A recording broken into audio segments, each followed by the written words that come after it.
The lawyer slid a brass key across the table and said, "The house on Willow Street goes to Mara Vance." For a second, nobody moved. Mara stared at the key. It was tied to a faded wooden tag with 114 painted on it in crooked black numbers. She knew the address. Everyone in the family knew it. Great Aunt Ruth's boarded house stood at the dead end of Willow Street, like a bad tooth no one had pulled. Uncle Cal gave one sharp laugh, not a chuckle, a bark. "Oh, Ruth," he said. Mara's mother leaned forward. "The whole house?" "As described in the will," the lawyer said. "The residence, land, fixtures, and remaining contents." Cal leaned back in his chair and looked at Mara with open pity. 20 minutes earlier, he had inherited Ruth's Buick. Mara's mother had received the savings account. Cousin Lydia had gotten the jewelry. Mara, who had slept in her car for the last 19 nights, had inherited a house no one could live in. Her mother touched her arm. "Don't get excited yet." Mara wasn't excited. She was trying to understand why a woman who had not sent her a birthday card in 11 years had left her the only thing she had refused to give anyone else. The lawyer, Martin Keene, was a narrow man with polished fingernails and a voice that made every sentence sound as if it had been notarized. He pushed a second paper toward her. "There are outstanding property taxes," he said. "There may also be municipal compliance issues. I strongly recommend you have the property inspected before entering." "How outstanding?" Cal asked. Martin looked at Mara. She swallowed. "You can tell him. 3,800 and change." Cal whistled. Denise's hand tightened around Mara's forearm. "Honey?" That word had been scarce lately. Mara pulled her arm free and picked up the key. The wood tag was warm from the lawyer's hand. Across the table, Cousin Lydia opened the little velvet case that held Ruth's jewelry. Her mouth changed when she saw what was inside. A string of fake pearls, 3 silver rings, a watch with a cracked face, and 6 pairs of clip-on earrings in colors no flower had ever been. "Are these all of them?" Lydia asked. Martin consulted his notes. "Those were the items in the safe deposit box. I thought she had Grandma Vance's emerald brooch." She did," Cal said. "Green glass. Turned your neck black." Lydia snapped the box shut. Cal had already begun smiling again. He had Ruth's Buick keys on the table in front of him. One finger looped through the ring. The car was only 3 years old. Ruth had bought it shortly before her fall, then driven it so little that it still smelled new. Cal kept tapping the key fob with his thumb, making the red panic button appear and disappear. Mara looked down at her own key. No plastic buttons, no shine. One tooth had been filed so thin it looked ready to break. Martin cleared his throat. "Miss Vance, I'll need your signature acknowledging receipt." "She's 18, Denise said. Martin waited. "I mean, she just turned 18. I'm aware. She doesn't know anything about property. Most people don't until they have some." Cal laughed again, quieter this time. Mara almost liked Martin for that answer, until he handed her a pen chained to a black marble base. The chain was 6 inches too short. She had to drag the base closer while everyone watched. Her signature looked childish. The M was too large, the V slanted backward, and her hand shook enough to turn the final E into a loop. Martin blotted it with a square of paper and began arranging the documents into separate folders. That was it. Ruth's life had been divided. Savings to Denise, car and storage unit to Cal, jewelry to Lydia, ruin to Mara. Outside, the late July heat struck them all at once. The law office sat in a strip mall between a tax preparer and a nail salon, and the parking lot smelled like hot asphalt and somebody's fast food. Cal clicked Ruth's key fob. A black Buick chirped 2 rows away. "Well," he said, "at least she kept up the maintenance on one thing." "Cal," Denise said, though not with enough force to make him regret it. "What? I'm saying Ruth had priorities."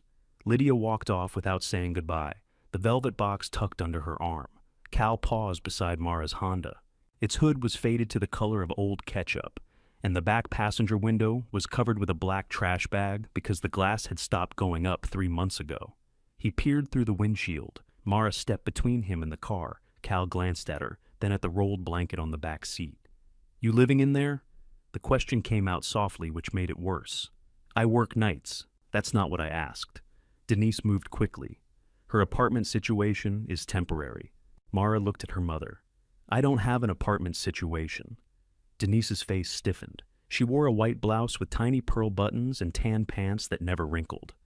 Her hair was curled under at the ends. She looked like she had come to the law office to refinance something, not bury the last adult in the family who remembered her childhood. Cal's gaze shifted from Denise to Mara.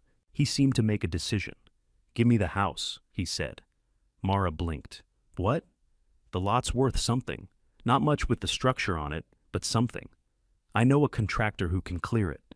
"Cal, not here," Denise murmured. "Why not here? She needs help now, not 6 months from now when the city puts a lien on it." Mara closed her fingers around the key. Cal noticed. "I'd take care of the taxes. I'd handle the demolition. You wouldn't owe anything. And what would I get? A problem off your back. So you'd get the property. I'd get the risk." He said it with such confidence that, for half a second, Mara wondered if she was being ungrateful. Then Denise spoke. "It might be the smartest thing, honey." There was that word again. Mara looked at her mother's clean blouse, then at the Honda. 3 weeks earlier, Denise had stood in the doorway of Greg's condo with Mara's 2 trash bags at her feet. She had called it a transition. Greg's place was small, she had said. Greg needed privacy. Mara was legally an adult. There had been reasons stacked neatly on top of reasons until there was no room left for Mara. Now Denise took a careful step closer. "You can't pay almost $4,000 in taxes. The roof has holes in it. Cal says the city's been after Ruth for years." "Then why didn't Ruth leave it to Cal?" Cal's mouth tightened. Denise looked toward the Buick, as if the answer might be parked there. "Your aunt was complicated. She didn't even like me." "No," Denise said too quickly. "That isn't true." Mara waited. Denise pressed her lips together. Cal jingled his keys. "Ruth didn't like anybody. That's how she ended up alone in a nursing home, protecting a rotten house from people trying to help her." The grocery store logo on Mara's work shirt had begun sticking to her skin. She was due for a shift in less than an hour, and she still had to coax the Honda across town without letting it idle too long at any light. "How long do I have to decide?" she asked. Cal shrugged. "Sooner is better." "Then I haven't decided." He let out a breath through his nose. "Fine. Go look at it. Just don't go inside. The porch is bad." Mara opened her car door. Denise caught it before she could close it. "You're coming to dinner tonight." It was not phrased as a question. "I'm working." "Tomorrow, then." Greg bought steaks. "I'm working tomorrow, too." "You don't work all day." Mara sat behind the wheel. Heat had turned the vinyl seat soft beneath her. "No, just most of the night." Denise lowered her voice. "I know you're angry." A laugh climbed into Mara's throat, but it hurt too much to let out. She put the key into the ignition. "Mara, I'm going to be late." "Where are you staying?" "Apparently I have a house." The engine clicked twice before turning over. Denise stepped back, one hand still lifted as Mara pulled away. At the first traffic light, the temperature gauge rose. At the second, the air coming through the vents turned hot. Mara switched the fan off and drove with the windows down, one hand holding the loose trash bag against the rear door whenever a truck passed. She had never been inside Ruth's house. Her last clear memory of her great-aunt came from a family picnic when Mara was 7. Ruth had worn men's work boots with a flowered dress and slapped Cal's hand when he tried to take the crispy skin off the chicken before anyone else had eaten. Later, she had shown Mara how to whistle with a blade of grass. Denise had seen them together and called Mara away. That was the whole memory. Ruth's square hands, the taste of lemonade from a paper cup, a thin green whistle that had worked once and never again. At work, Mara stocked cereal while 2 supervisors argued about an end cap display. She placed boxes in straight rows and thought about the wooden key tag in her pocket. At midnight, she ate a bruised banana in the break room. At 2, the automatic floor cleaner chased her out of aisle 9. At 4:30, her manager, Sandoval, found her sitting on an upside-down milk crate in the loading area with her eyes closed. "You sleeping?" he asked. "No." "Good, because sleeping is for cashiers." She opened one eye. Sandoval handed her a paper cup of coffee. He was 40, maybe 45, with a mustache so precise it seemed to have its own work schedule. "You look terrible," he said. "Thank you. You need a day off?" "No." "Everybody needs a day off. I need the money more." He considered her, then nodded once. "There are damaged granola bars by the baler. Corporate policy says I did not tell you that." The granola bars had been crushed inside their wrappers, but they tasted fine. Mara put 3 in her bag and ate one in the car as dawn lightened the sky. She normally parked behind the grocery store after her shift. The security camera reached the far row, and the bakery crew arrived early enough that the lot never felt completely deserted. That morning, though, she drove to Willow Street. The neighborhood changed within 3 blocks. Vinyl-sided duplexes gave way to tall brick houses with trimmed hedges and porch swings. A woman in running clothes stared as Mara's Honda rattled past. Construction dumpsters occupied 2 driveways. One old house had become something gray and enormous, with black-framed windows and a wooden sign advertising luxury townhomes from the low 600s. Ruth's house stood at the end of the street behind waist-high grass. It was bigger than Mara remembered. 2 full stories, once painted pale yellow, with a deep porch running across the front. Plywood covered every downstairs window. The upper windows were unbroken but cloudy. Part of the gutter hung loose like a bent arm. A red municipal notice had been stapled beside the front door.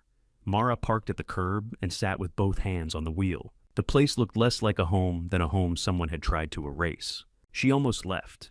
Cal was right about one thing. The house was not a gift a tired person could simply unwrap. Even from the street she could see the porch listing toward the left. Roof shingles curled like dried leaves, vines threading through the railing. Then she noticed the hydrangeas. They grew in a huge blue mass beside the steps, blooming wildly despite the weeds. Someone had cut away the dead heads. The clippings lay in a small brown pile underneath. Mara got out. Morning heat was already gathering between the houses. She pushed through the gate and climbed the porch carefully, keeping close to the wall where the boards felt firmer. The key did not fit the front door. "Of course," she muttered. She tried again, lifting the handle. Nothing. Around the side, beneath a warped metal awning, she found another door almost hidden by ivy. The key went in but refused to turn until she leaned her shoulder against the wood. The lock gave with a heavy clunk.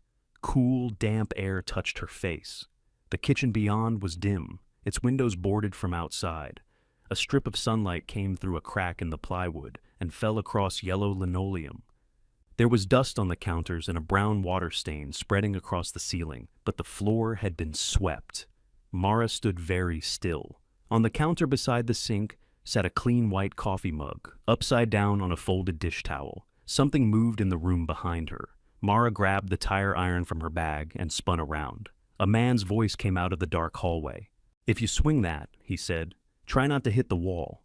The wall's got enough problems." The man stepped into the strip of sunlight with both hands raised. He was broad through the shoulders, but carried himself carefully, as if one of his knees had disappointed him before. Gray threaded a beard that looked trimmed with kitchen scissors. He wore paint-stiff work pants, a faded blue shirt, and a tool belt with nothing in it but a pencil and a screwdriver. Mara kept the tire iron raised. "You broke into my house." He looked at the open door behind her. "Used a key. So did I. Good for both of us. Who are you?" "Eli Mercer." That meant nothing to her. He nodded toward the tire iron. "You planning to introduce yourself, or should I guess?" "Mara Vance." The humor left his face. He looked at her more closely, not in the way Cal had inspected the blanket in her car. His attention stopped at her eyes, then moved to the wooden tag hanging from the key still in the door. "Denise's Mara? I'm just Mara. Fair enough. You knew my mother? Long time ago. Everybody seemed to know Denise a long time ago. Nobody ever offered a useful version of her from last Tuesday." Eli lowered his hands. Mara did not lower the iron. "What are you doing here?" "Checking the place." "For what? Leaks, animals, people who come in with tire irons. You're the one standing in the dark." The flashlight batteries died. He took a small flashlight from his belt and slapped it against his palm. It produced a weak orange glow, flickered twice, then quit. Mara looked at the clean mug. "You made coffee?" "I brought coffee. Water's shut off." "You slept here?" "No." "You live here?" "Not anymore." The last word changed the room. Mara loosened her grip slightly. "Any more when?" "Off and on from 2009 to 2016. Then again for 6 months in 2019. "Ruth rented to you?" "Yes." "She didn't tell anyone." "She didn't tell me much about you either. That landed harder than it should have." Mara lowered the tire iron but kept it in her hand. Eli glanced at it. "Progress. She died. I know. At Bellwether Nursing. I know that too." "You visited her?" His eyes moved to the sink. Every Thursday until she stopped recognizing what day Thursday was. Mara had seen Ruth twice during that final year. The first time, Ruth had been asleep. The second, Denise had stood at the foot of the bed for 7 minutes before saying they should go. Mara had assumed no one else came. Eli took the folded towel from beneath the mug and wiped a ring of moisture from the counter. "I didn't know somebody would be here this morning," he said. "Her attorney called yesterday, told me to return my key." "He called you?" "Ruth left instructions." "Did she leave everybody instructions except me?" Eli met her eyes. "Seems like she left you the big one." She hated that answer because it sounded meaningful without telling her anything. "The house is mine," she said. "I figured, my uncle says it should be torn down. Your uncle has been saying that since before the house needed tearing down." "You know Cal too?" "I've had the experience." Eli took a few steps toward the back door. Mara shifted to block it. "You can't just leave. I thought that was what you wanted." "I want to know why you have a key." "I told you. You said Ruth left instructions." "What instructions?" "To check the place once a week, run off anybody who got in, keep the yard from swallowing the porch, make sure the roof tarp stayed put." Mara glanced up at the stained ceiling. "How's that going?" "Poorly." Despite herself, her mouth almost moved. Eli noticed and had the good sense not to smile. He pulled the screwdriver from his belt, walked to the old gas stove, and used the handle to knock twice against the wall beside it. The plaster sounded solid. A third spot gave a dull, hollow thud. "Water came in during the June storm," he said. "Tarp tore loose on the north side. I patched what I could, but the roof deck's soft. Don't stand under that stain during rain. I wasn't planning to." "Don't stand in the dining room at all? Why?" "Floor joist cracked." "How do you know?" "My leg went through." He lifted his pant cuff. A pale scar crossed his shin above one worn boot. Mara looked toward the dark hallway. "Is any of it safe?" "That depends on what you mean by safe. Could somebody stay here?" "No." He answered too fast. Mara set the tire iron on the counter. "Show me." "No, it's my house." "That doesn't make rotten wood stronger. Then show me where not to step."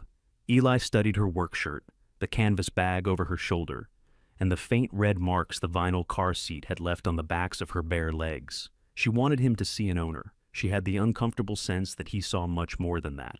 "Stay behind me," he said. He took a second flashlight from a drawer. This one worked. The hallway smelled of wet plaster and old wood. Eli pointed to a dark rectangle in the floor ahead of them. Previous leg location. A piece of plywood covered the hole. Someone had written "No" in thick black marker across it. The dining room beyond held a long table draped in a sheet.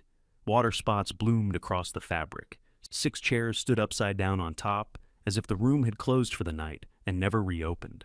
"Ruth left all this?" Mara asked. "Couldn't take a 12-foot table to Bellwether. Cal said the house was empty. Cal sees what he wants." Eli shone the light over a built-in cabinet. Its glass doors were cloudy but unbroken. Inside sat stacks of mismatched dishes. He wanted to buy it? He wanted her to sell it. To him? To anybody by the end. He got tired of hearing her say no. Why wouldn't she? Eli moved the beam to the floor. "Ask her." Mara stopped walking. He let out a quiet breath. "Sorry." "No, you're not." "I am. I'm also not going to tell you what Ruth thought as if she was simple enough to fit in my mouth." His bluntness should have angered her. Instead, it made him sound like the first person who had known Ruth as more than a difficult relative.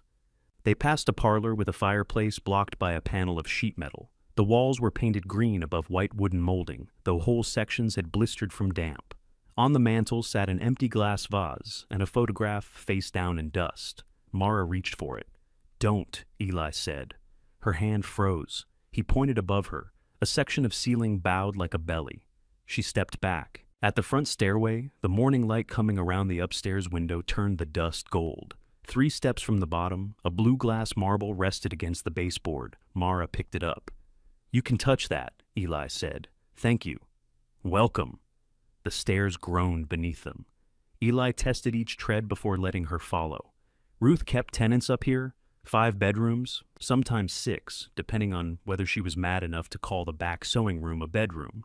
"What did you pay?" "Started at $85 a week." "That's nothing." "It wasn't nothing to me then." At the top, the heat thickened.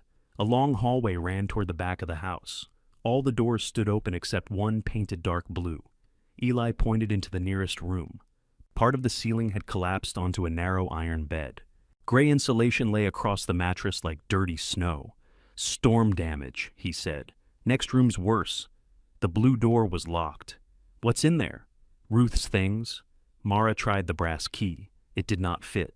You have that one too? She asked. No. Who does? She did. Where is it? If I knew, I'd have given it to Martin Keene. Mara crouched and looked through the old-fashioned keyhole. Darkness. Cal will break the door, Eli said. He's not coming in. He will if you give him the house. I didn't say I would. You didn't say you wouldn't. Mara stood. You heard him ask? I've heard Cal ask for the last 10 years. They continued toward the back. The smallest room had pale wallpaper printed with tiny yellow flowers. A brown stain marked one corner, but the ceiling was intact, and the floor felt firm beneath her shoes. Eli nudged the baseboard with his boot. This one stayed mostly dry. Mostly? Window leaks if rain comes from the east. There was no bed, only a wooden dresser missing one drawer. A closet door hung open. Someone had left 4 wire hangers on the rod. Mara went to the window and looked through the dusty glass. From there she could see the back garden, a square of waist-high weeds crossed by a narrow mowed path. A rusted clothesline pole leaned near the fence. Beyond it, the neighboring yard was freshly landscaped around a deck with white patio furniture. The room was ugly. It was hot. It smelled like dust and an old paperback book. It had a door. Could this room be made safe? She asked. Eli did not answer. She turned. You said it stayed dry, I said mostly. Could it? With work. What work? Window needs reglazing. Outlet needs testing. Plaster there might be loose. You'd need smoke detectors. There's no running water, no power, and no way I'd sleep in a house with that roof until the north side is braced. How much? How much what? To fix it. He rubbed his beard. To fix the room or the house? The room. That's not how houses work. It's how money works. His eyes narrowed slightly. How much money do you have? That's not your business. You asked me for a number. Mara looked back through the window. $460. Eli was silent. Maybe $500 after Friday. That include food? I get paid Friday. That wasn't what I asked. She almost told him to leave. Then she remembered he still had not surrendered the key. Eli leaned against the doorframe, careful not to touch the loose plaster. You can't stay here. Why do you keep saying that? Because you keep asking questions that sound like you plan to. I own it. You own a roof that could put a rafter through your chest. I've been sleeping in a parking lot. The words came out flat and louder than she intended.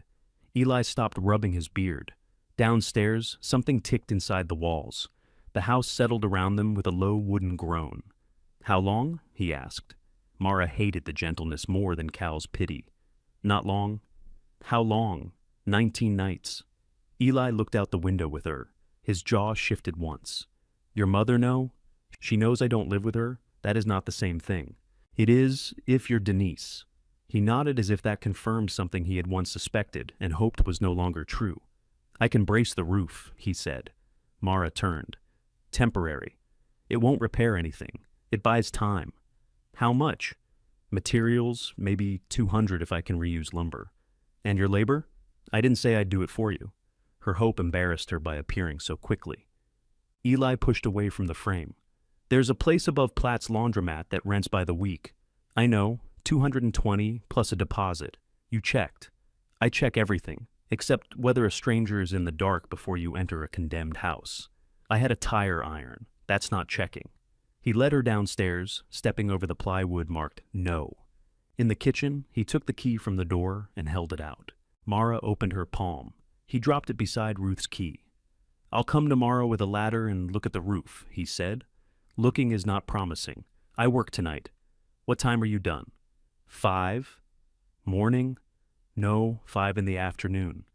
Yes, morning. I'll be here at 8. He reached the door, then looked at her canvas bag.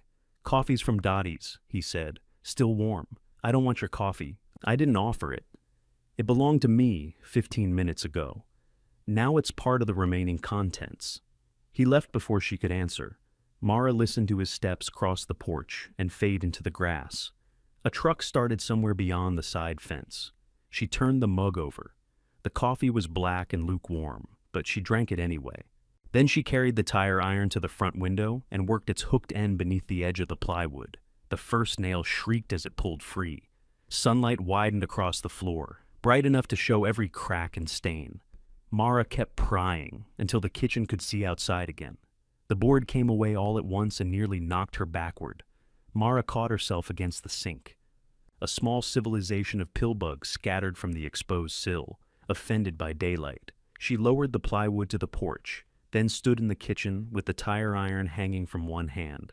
The window glass was filthy but intact. Beyond it, the side yard sloped toward a chain-link fence buried in vines. Someone had cut a narrow path through the grass from the back gate to the kitchen door. Eli's work, probably. Even neglect had required maintenance.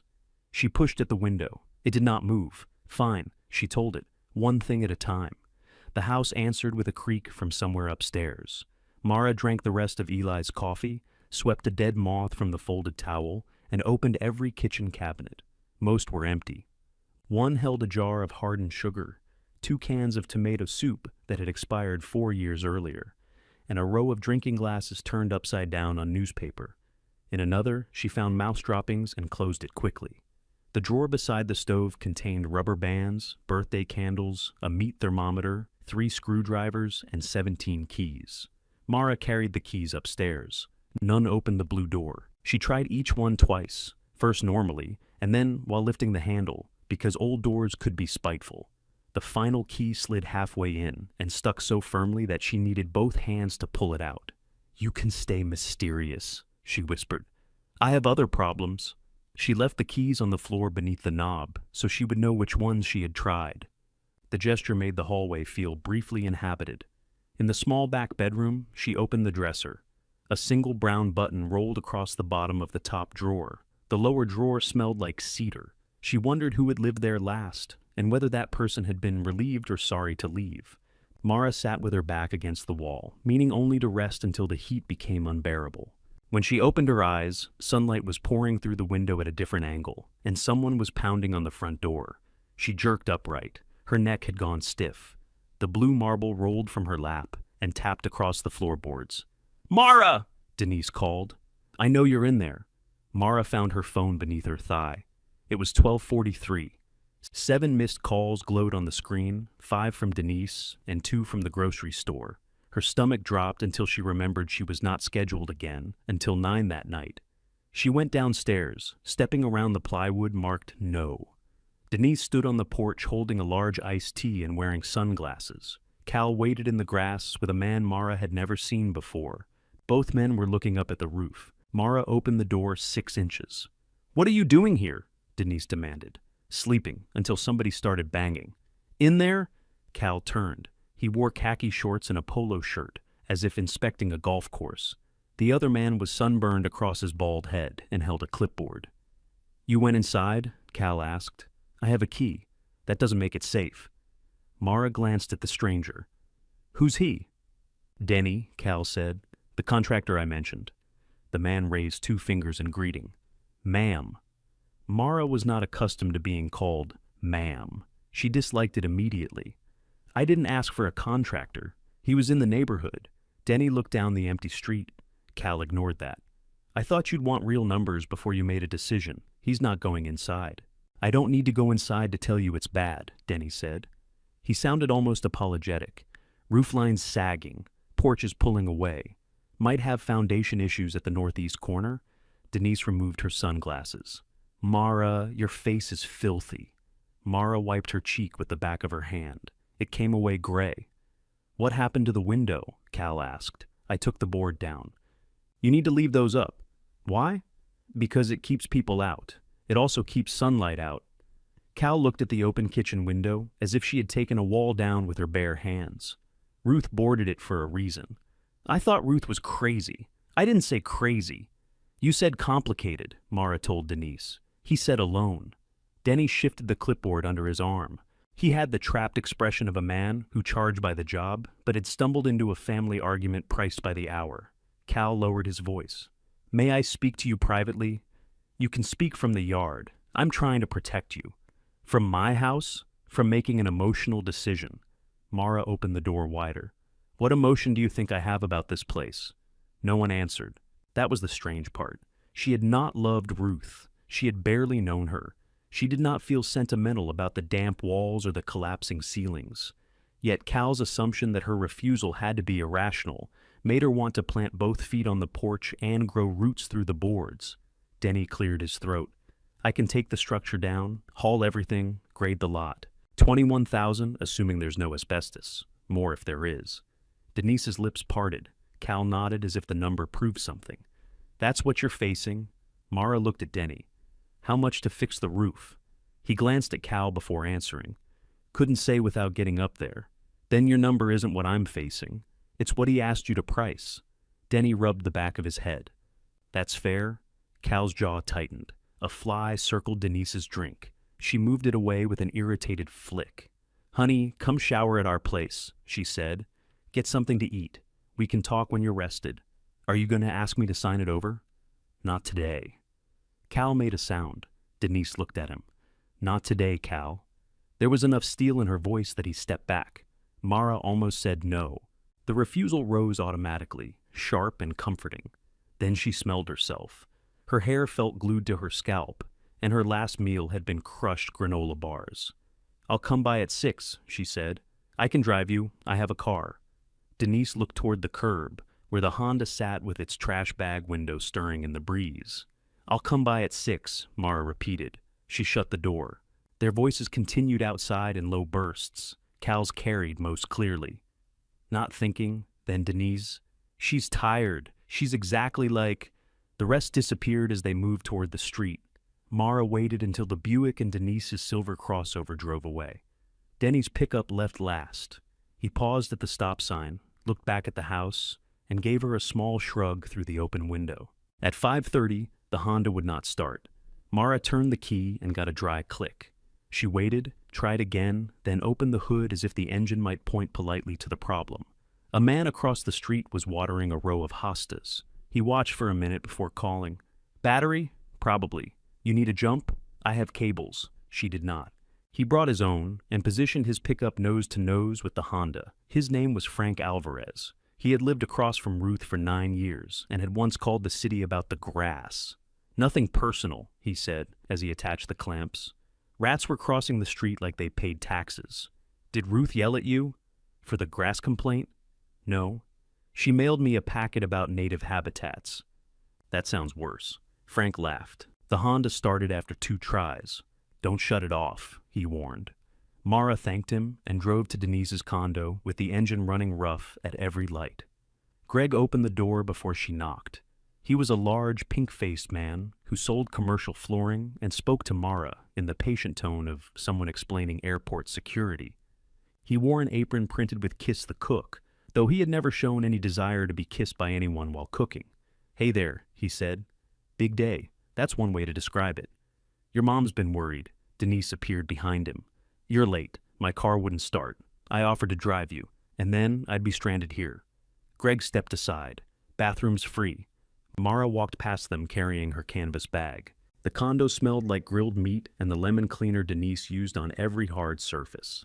In the bathroom, 3 decorative towels hung above the toilet. A small card on the sink read, "Please use the hand towels provided." Mara had no idea who the sign was for. She and Denise were the only guests Greg ever had. She locked the door and undressed. Hot water struck her shoulders. Dirt spiraled toward the drain.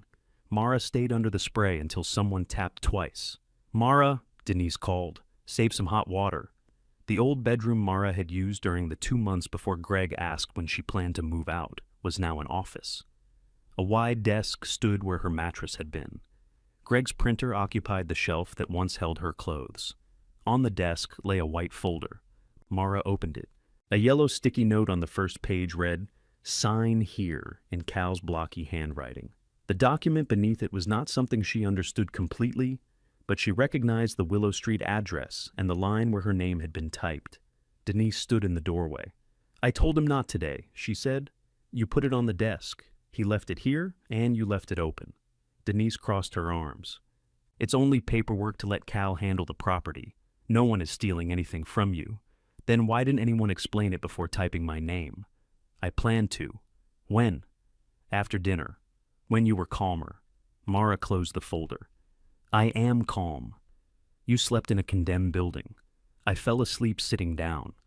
That is not better.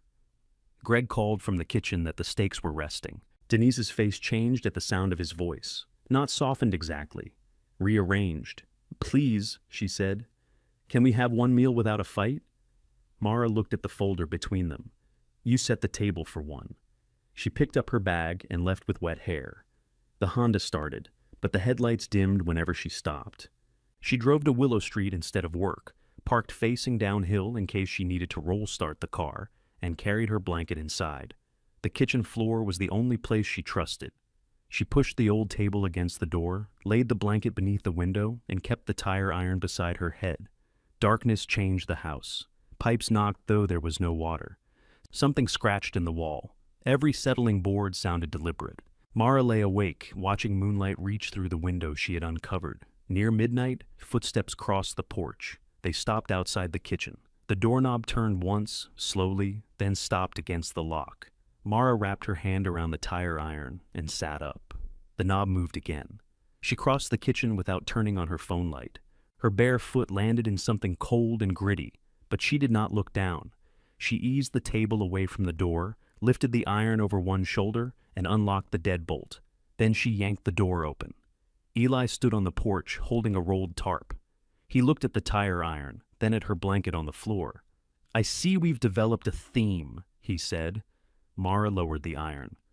What are you doing here? Storm coming. At midnight? Storm didn't ask me what time worked for you. Wind pushed against the door. The leaves beyond the porch had turned their pale undersides to the sky. You tried to come in. I knocked first. I didn't hear you. You had a table against the door. That's what tables are for. No, generally they're for eating. Thunder rolled somewhere west of the neighborhood, low enough that the glass in the kitchen window trembled. Eli looked past her at the blanket. You moved in. I brought one thing. You brought the thing you sleep under. I'm not discussing my blanket. Fine.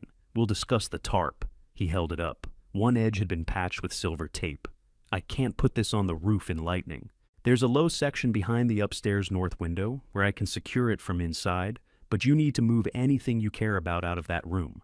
I don't have anything in that room. That does simplify your life. Do you always insult people when you're helping them? Only when they make the helping difficult. He waited. Mara stepped aside. Eli entered, closed the door, and looked down at the cold coffee mug she had set beneath the small drip from the ceiling stain. Roof's already leaking, one drop every 30 seconds. 22. You counted? I couldn't sleep. His eyes went to the blanket again. Don't. He raised one hand, discussing the tarp. Upstairs, the house groaned under the first hard gust. Eli gave Mara a canvas pouch of nails and kept the folded tarp under one arm. They passed the blue door, its circle of rejected keys still spread across the floor. You tried the junk drawer, he said. I tried every key. Ruth never kept an important key where a sane person would look. She wasn't sane. She was organized according to a private religion. Rain began as they entered the damaged bedroom. It struck the roof in scattered taps, then gathered into a steady roar. Eli set his flashlight on the floor. A draft moved through the broken ceiling, carrying the smell of wet wood. Stay by the door, he said. You asked me to bring nails. I changed my mind. You do that a lot? Only when roofs move.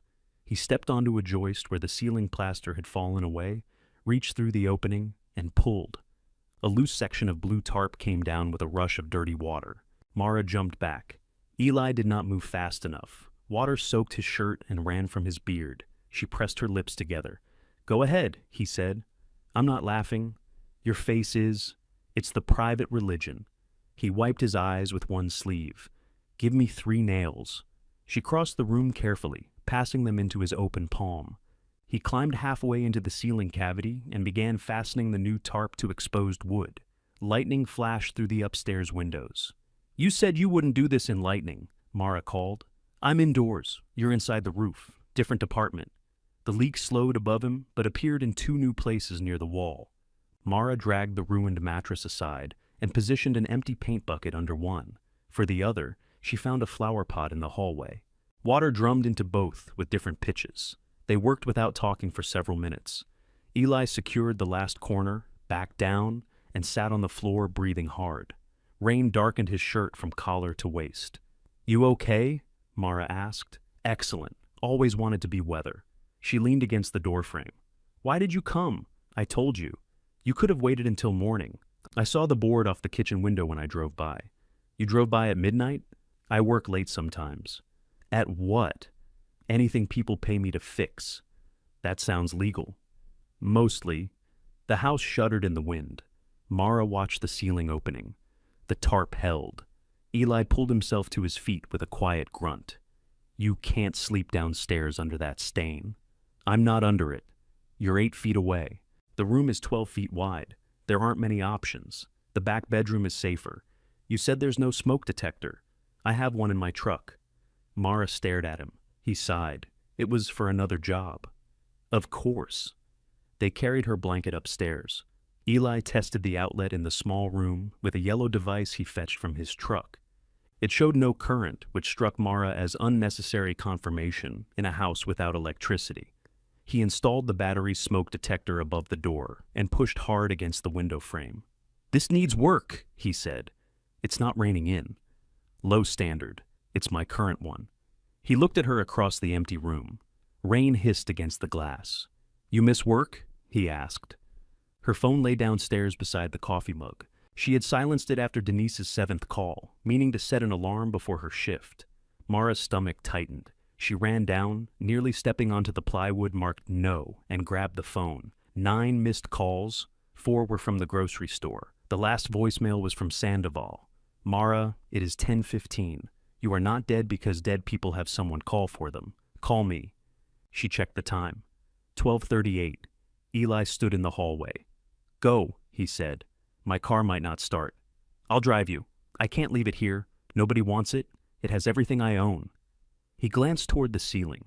Apparently not. Mara shoved her feet into her shoes, grabbed the canvas bag, and ran through the rain to Eli's truck.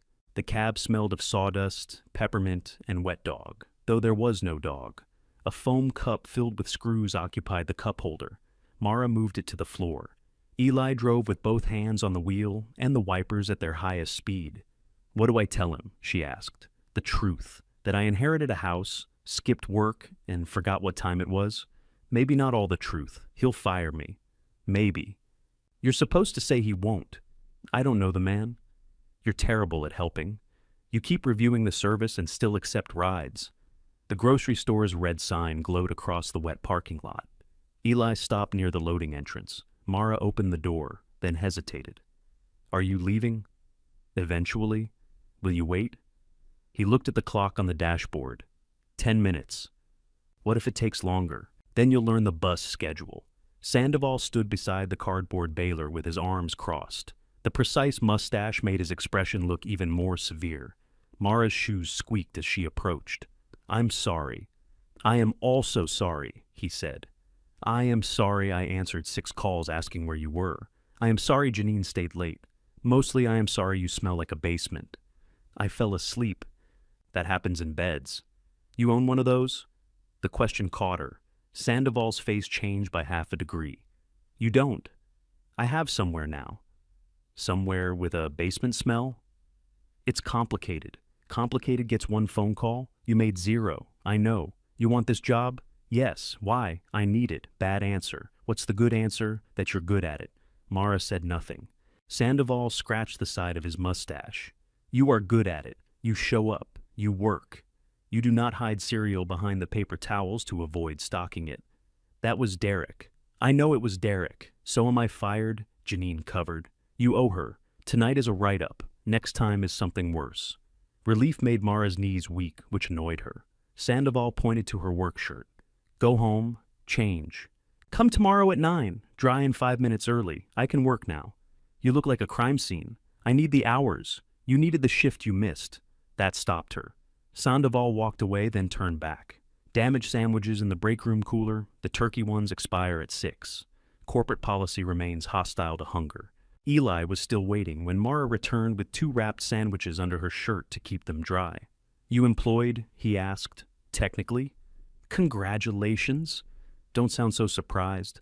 "I'm surprised by most good news." Back at Willow Street, the rain had eased to a steady fall. The Honda stood untouched. Eli parked behind it and lifted a toolbox from the truck bed. You said 10 minutes. You took 16. You waited. I'm bad at boundaries. Inside, they found the coffee mug overflowing. Water had spread across the counter and dripped onto the floor. Eli moved the mug, set a stock pot beneath the leak, and wiped the counter with the folded towel. Mara watched him wring dirty water into the sink out of habit, though the drain still worked. Ruth used to put pots everywhere, he said. Different sizes made different sounds. She claimed she could tell which leak got worse from bed. She slept through this? Not much. Why didn't she fix the roof? She fixed it 3 times. Houses find new ways to need you. Did she make you help? She made everybody help. I thought you paid rent. Rent did not exempt you from gutters. Mara unwrapped one sandwich and handed him the other. He accepted it after a pause. They sat on the kitchen floor with their backs against opposite cabinets while the pot counted the rain. What happened between Ruth and my mother? Mara asked. Eli peeled back the plastic. That's Denise's story. She doesn't tell it, no, so tell me Ruth's. He looked at the sandwich as if the answer might be printed beneath the ingredient list. They loved each other badly, he said. That's not an answer. It's the only one I have at 1 a.m. Mara took a bite. The bread was damp from her shirt. Eli ate half his sandwich in 3 mouthfuls, then stood.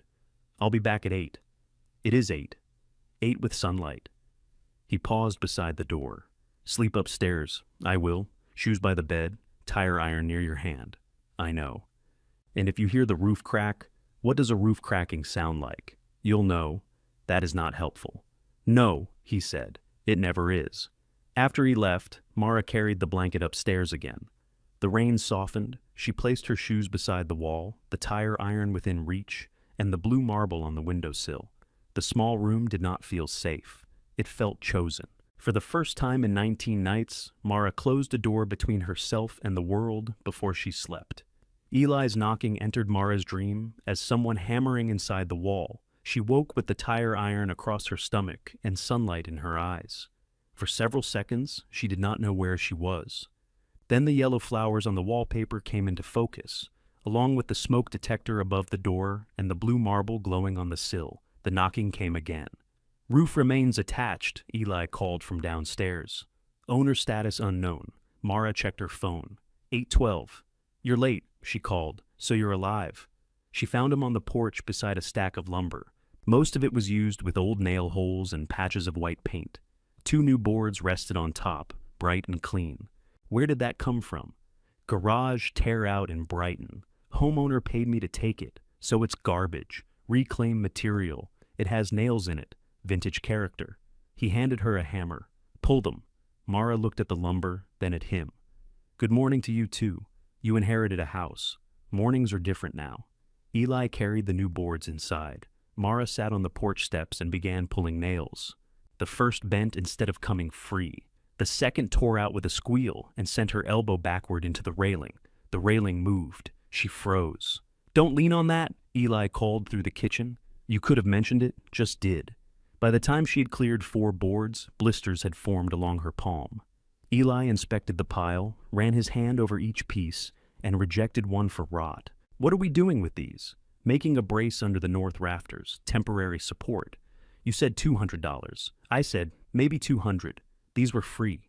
New fasteners and brackets were 46. And the new boards? Mine. That wasn't the deal? We don't have a deal. You can't put your things into my house and then decide what I owe you. Eli stared at her. Mara heard how the words sounded a second too late. She set the hammer down. I mean, I need to know, she said. Before. Before what? Before somebody tells me I've accepted something I can't pay for. His expression shifted, not softer, but less closed. The new boards came from a job that ordered the wrong length, he said. They've been in my truck for a month. You owe 46 for brackets and screws. Labor is not being billed today. Why? Because I knew Ruth. That's not a reason. It's the reason available. Mara picked up the hammer again. I'm paying you back. I assumed you'd try. They worked in the damaged bedroom. Eli measured while Mara held one end of the tape. Then they carried lumber upstairs a board at a time. He showed her how to sight along the edge for warping, and how to place the brace beneath the strongest remaining section, not directly under the deepest sag. "Shouldn't it go where the roof is lowest?" she asked. "If you lift there too fast, you can crack the plaster in the next room. The plaster's already cracked. Then you can crack what's holding the cracked plaster." Houses, Mara thought, had an unreasonable number of ways to fail. Eli fitted a vertical support into place and let her drive the first structural screw. The drill bucked in her hand and stripped the head. She swore. "Good," he said. "That repairs it." "What?" "Swearing. Very important trade skill." He backed out the ruined screw and handed her another. "Keep the drill straight. Don't fight it. I wasn't fighting. You were trying to punish the wood. It knows what it did." The second screw seated cleanly. By noon, 2 braces stood beneath the north rafters. They were ugly, obvious things, crossing the room like the legs of an enormous table. Eli pushed each one with both hands, then listened while Mara walked along the hallway. "What are you listening for?" she asked. "Complaint. From the house?" "From me, if you step somewhere stupid." He marked unsafe floor sections with blue painter's tape and made her carry the worst pieces of fallen plaster downstairs. Dust coated her arms and hair. Sweat ran between her shoulder blades. Her blister opened, leaving a bright smear on the handle of the bucket. Eli noticed when she changed hands. "Gloves are in my toolbox. I'm fine." That wasn't a question. He tossed her a pair too large for her. She put them on. They stood in the front yard afterward, looking up at the roof. The sag remained. Nothing appeared transformed. "That's it?" Mara asked. "That's temporary. It looks exactly the same. Success often does." She wanted a visible change, something she could point to when Cal said she was wasting time. Instead, she had $46 of hardware hidden beneath a damaged roof. "How much to actually repair it?" she asked. Eli took off his cap and wiped his forehead. His hair was flattened in strange gray ridges. "North slope alone? If the deck isn't worse than it looks, 6,000 or 7,000. Mara laughed because the alternative was sitting down in the grass. "That's not the whole roof?" "No. And I have property taxes." "Yes." "And water, electricity?" "Yes." "Anything else?" "Everything else." She looked at the house. In daylight, with the board removed from the kitchen window, it seemed to be watching her lose an argument. Eli put his cap back on. "You don't have to decide today. Cal says sooner is better. Cal always believes other people should decide quickly when the decision benefits him. Did Ruth ever consider selling? She considered everything, usually out loud and with profanity. But did she? Eli took a long time to answer. She came close once. What stopped her? A car door closed at the curb. A woman with short white hair stood beside an old green sedan, holding a glass baking dish wrapped in 2 towels. She was tall and straight-backed, with lipstick the color of fresh paint. "Eli Mercer," she called. "I knew that was your truck." He muttered something. "What?" "I said we have company." The woman crossed the yard without waiting to be invited. She wore white pants despite the mud, and somehow reached the porch without staining them. "You must be Mara." She shifted the dish to one arm and offered her hand. Nora Bell. Her grip was cool and firm. "How do you know who I am?" "Frank called me." Mara looked across the street. Frank's curtains moved. Nora followed her gaze. "He worries. He disguises it as surveillance." Eli took the baking dish. "What is this?" "Chicken. It's 900 degrees. It came out of the oven." "So, you drove here holding it?" "I use towels, Eli. Civilization has advanced." Nora turned back to Mara. Her attention passed over the dirty work shirt, oversized gloves, and blistered palm without changing her expression. "I rented here for 14 months, she said, long before Eli. From Ruth, from the queen of reasonable demands herself. You liked her? Not every day." Nora walked past Mara into the kitchen. Eli followed with the chicken, leaving Mara on her own porch. "Do people normally let themselves in?" she asked. "No," Nora called back. "Ruth trained us." The kitchen filled with the smell of rosemary and brown skin. Nora removed the towels from the dish and folded them into equal squares. "You took down the board," she said. "It was dark. It always was. Ruth liked curtains heavy enough to survive artillery." Nora went to the doorway and looked toward the front stairs. Something eager and nervous appeared in her face. "May I see upstairs?" "Some of it isn't safe. I lived here when none of it was safe." That doesn't make it safer now, Eli said. Nora gave him a dry look. You've become tedious with age. I learned from you. Mara led her up, stepping around the dining room hole. Nora did not need directions. She paused in the hallway, one hand on the banister, and looked at the blue door. That was mine, she said quietly. Eli said, Ruth kept her things in there. She did later, after I left. Nora touched the door with 2 fingers. Her painted nails looked bright against the chipped blue surface. What happened to the key? Mara asked. Ruth had it. She had 17 keys in the kitchen drawer. She never left important keys in the kitchen. That's what he said. Nora smiled faintly. She kept mine in the pocket of a red wool coat, even in summer. Said nobody in their right mind would steal a wool coat in July. Where's the coat? Probably in there. Mara looked at the locked door. That helps. I didn't say she was practical.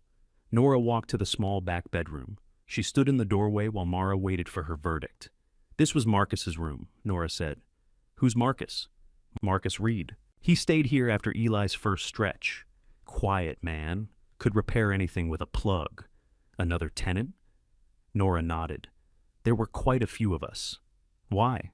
The question came out more bluntly than Mara intended. Nora understood it anyway. Because we needed a room, she said. And Ruth had rooms. Downstairs, Eli opened drawers until he found 3 forks. They ate chicken at the kitchen counter because Mara did not trust the dining room floor. Nora had brought potatoes and green beans beneath the chicken, all of it cooked in enough butter to make the expired tomato soup seem personally insulting. Mara ate too quickly. She forced herself to slow down after catching Nora notice. You were a nurse? Mara asked. 37 years. Ruth told you about me? Sometimes. Mara set down her fork. What did she say? Nora took a sip of water from a bottle she had brought. That you were tall? I'm 5'4". You were 7 the last time I heard her say it. Perhaps you looked promising. Eli concentrated on his potatoes. Did she know anything else? Nora's gaze rested on Mara's face. She knew more than she admitted, less than she wanted. It was another answer that offered shape without detail. Mara pushed the food around her plate. Nora touched the edge of the counter. Ruth let me live here after my marriage ended. I was 51, working full-time, and had exactly $12 left every Friday after paying my attorney. Everyone assumed a nurse with a clean uniform had somewhere to go. Mara looked at her white pants, the perfect lipstick. Did she charge you? $80 a week and 1 Sunday dinner a month.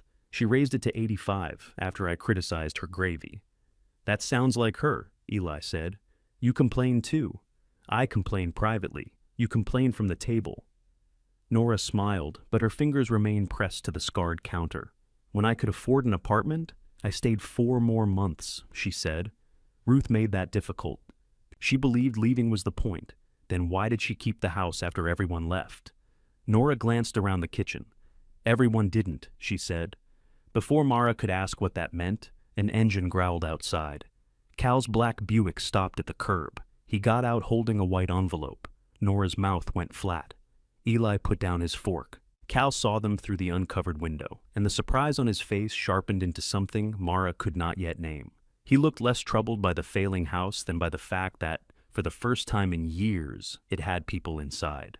Cal climbed the porch with the envelope tucked beneath his arm. He did not knock. He reached for the kitchen door, found it locked, and stared through the glass until Mara opened it. What's going on? He asked. We're eating chicken. His gaze moved from Nora to Eli and back again. I can see that. Nora lifted her fork.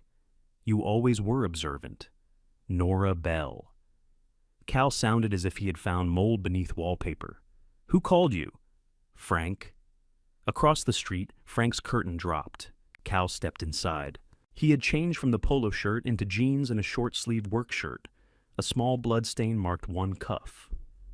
What happened to you? Mara asked. He glanced at it, caught my hand moving boxes out of Ruth's storage unit. You already started? It's mine. Martin gave me access. Eli went on eating, though the way he held his shoulders suggested he was listening to the space between Cal's words. Cal placed the envelope on the counter beside Mara's plate. Property tax statement. Keen sent it to me by mistake with the vehicle paperwork. The amount was printed in a square near the top. $3,842.17. A red line beneath it showed the date after which another penalty would be added. Mara wiped butter from her fingers before touching the paper. 6 weeks, Cal said. I can read. Can you pay it? Nora set down her fork. She has 6 weeks. Cal turned toward her. This is family business, then perhaps behave like family. His face reddened, but he did not answer her. Instead, he looked at the plaster dust on the floor and followed it with his eyes toward the stairs. You've been working upstairs? Brace the north rafters, Eli said. I didn't ask you. No. Who's paying for it? I am, Mara said. Cal gave the kitchen a slow inspection. The stock pot still sat beneath the ceiling leak. Wet towels were draped across the sink. The uncovered window made the water stains and mouse dirt impossible to ignore. You can't repair this $40 at a time. It was $46. That helps. Mara folded the tax statement and put it back in the envelope. You came to deliver this. You delivered it. I also came because Denny called. He said you were asking about the roof. So he thinks you might be serious. About my own house? About throwing money into it? Nora made a quiet sound of disgust. Cal pointed at her. You don't get to make that noise. You lived here when every pipe froze 2 winters in a row. You know what this place costs. I also know what it provided, at Ruth's expense. At mine, actually.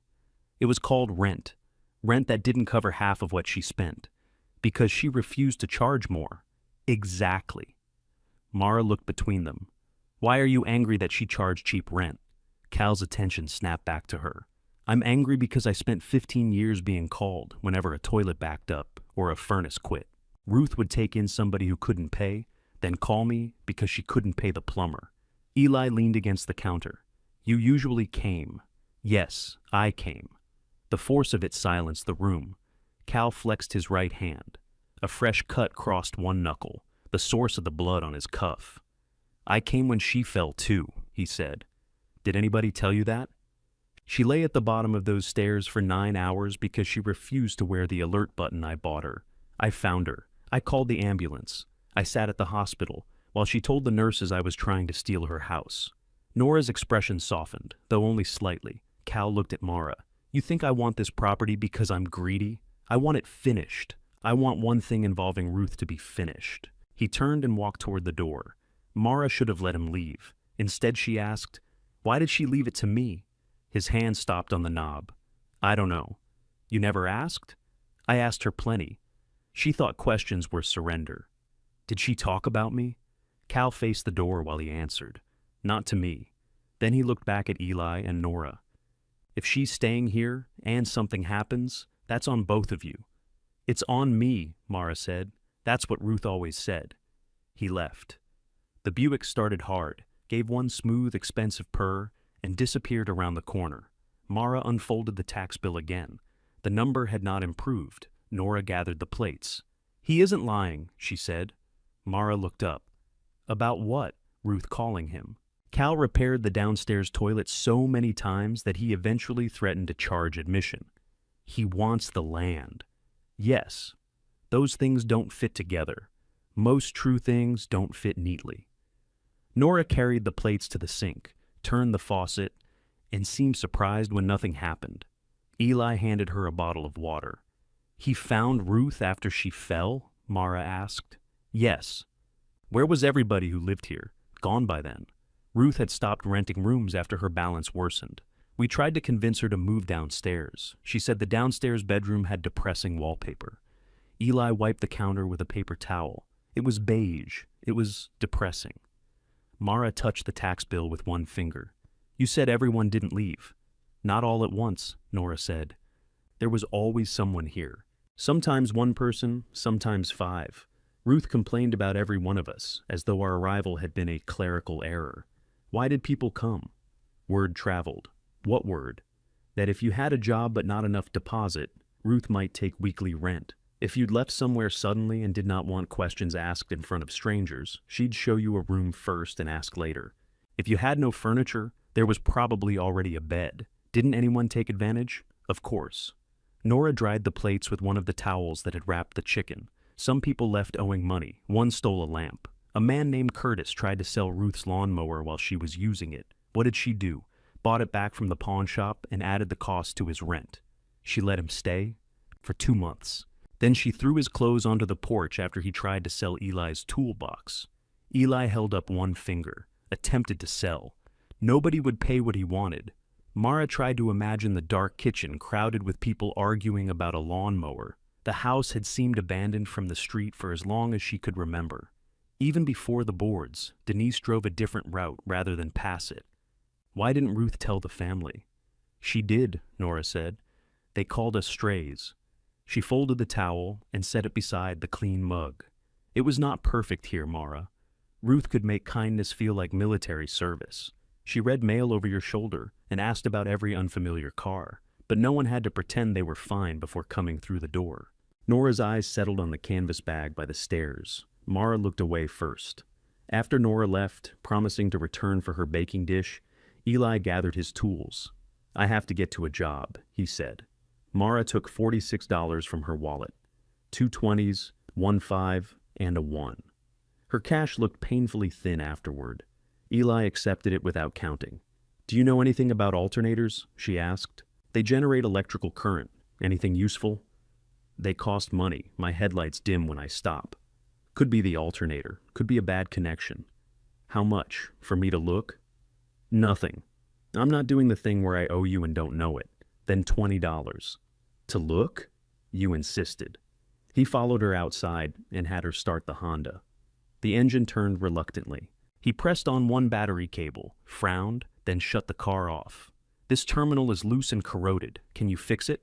Temporary or correctly? Which one costs less? He gave her a look. Temporary, she said. He cleaned the connection with a wire brush from his truck, tightened it, and made her start the engine again. The headlights held steady. $20, Mara said. Eli closed the hood. I was being sarcastic. You shouldn't name prices sarcastically. She held out a bill. He refused it twice. On the third attempt, he took the money, opened the driver's door, and slid it under the loose rubber floor mat. Now the car has savings, he said. Mara dug for it. He shut the door before she could reach inside. Tomorrow, he said, make a list. Of what? Everything the house needs. That could take a year. Start with everything that can hurt you. He drove away. Mara arrived at the grocery store at 8:53 in a clean shirt, her damp hair tied back.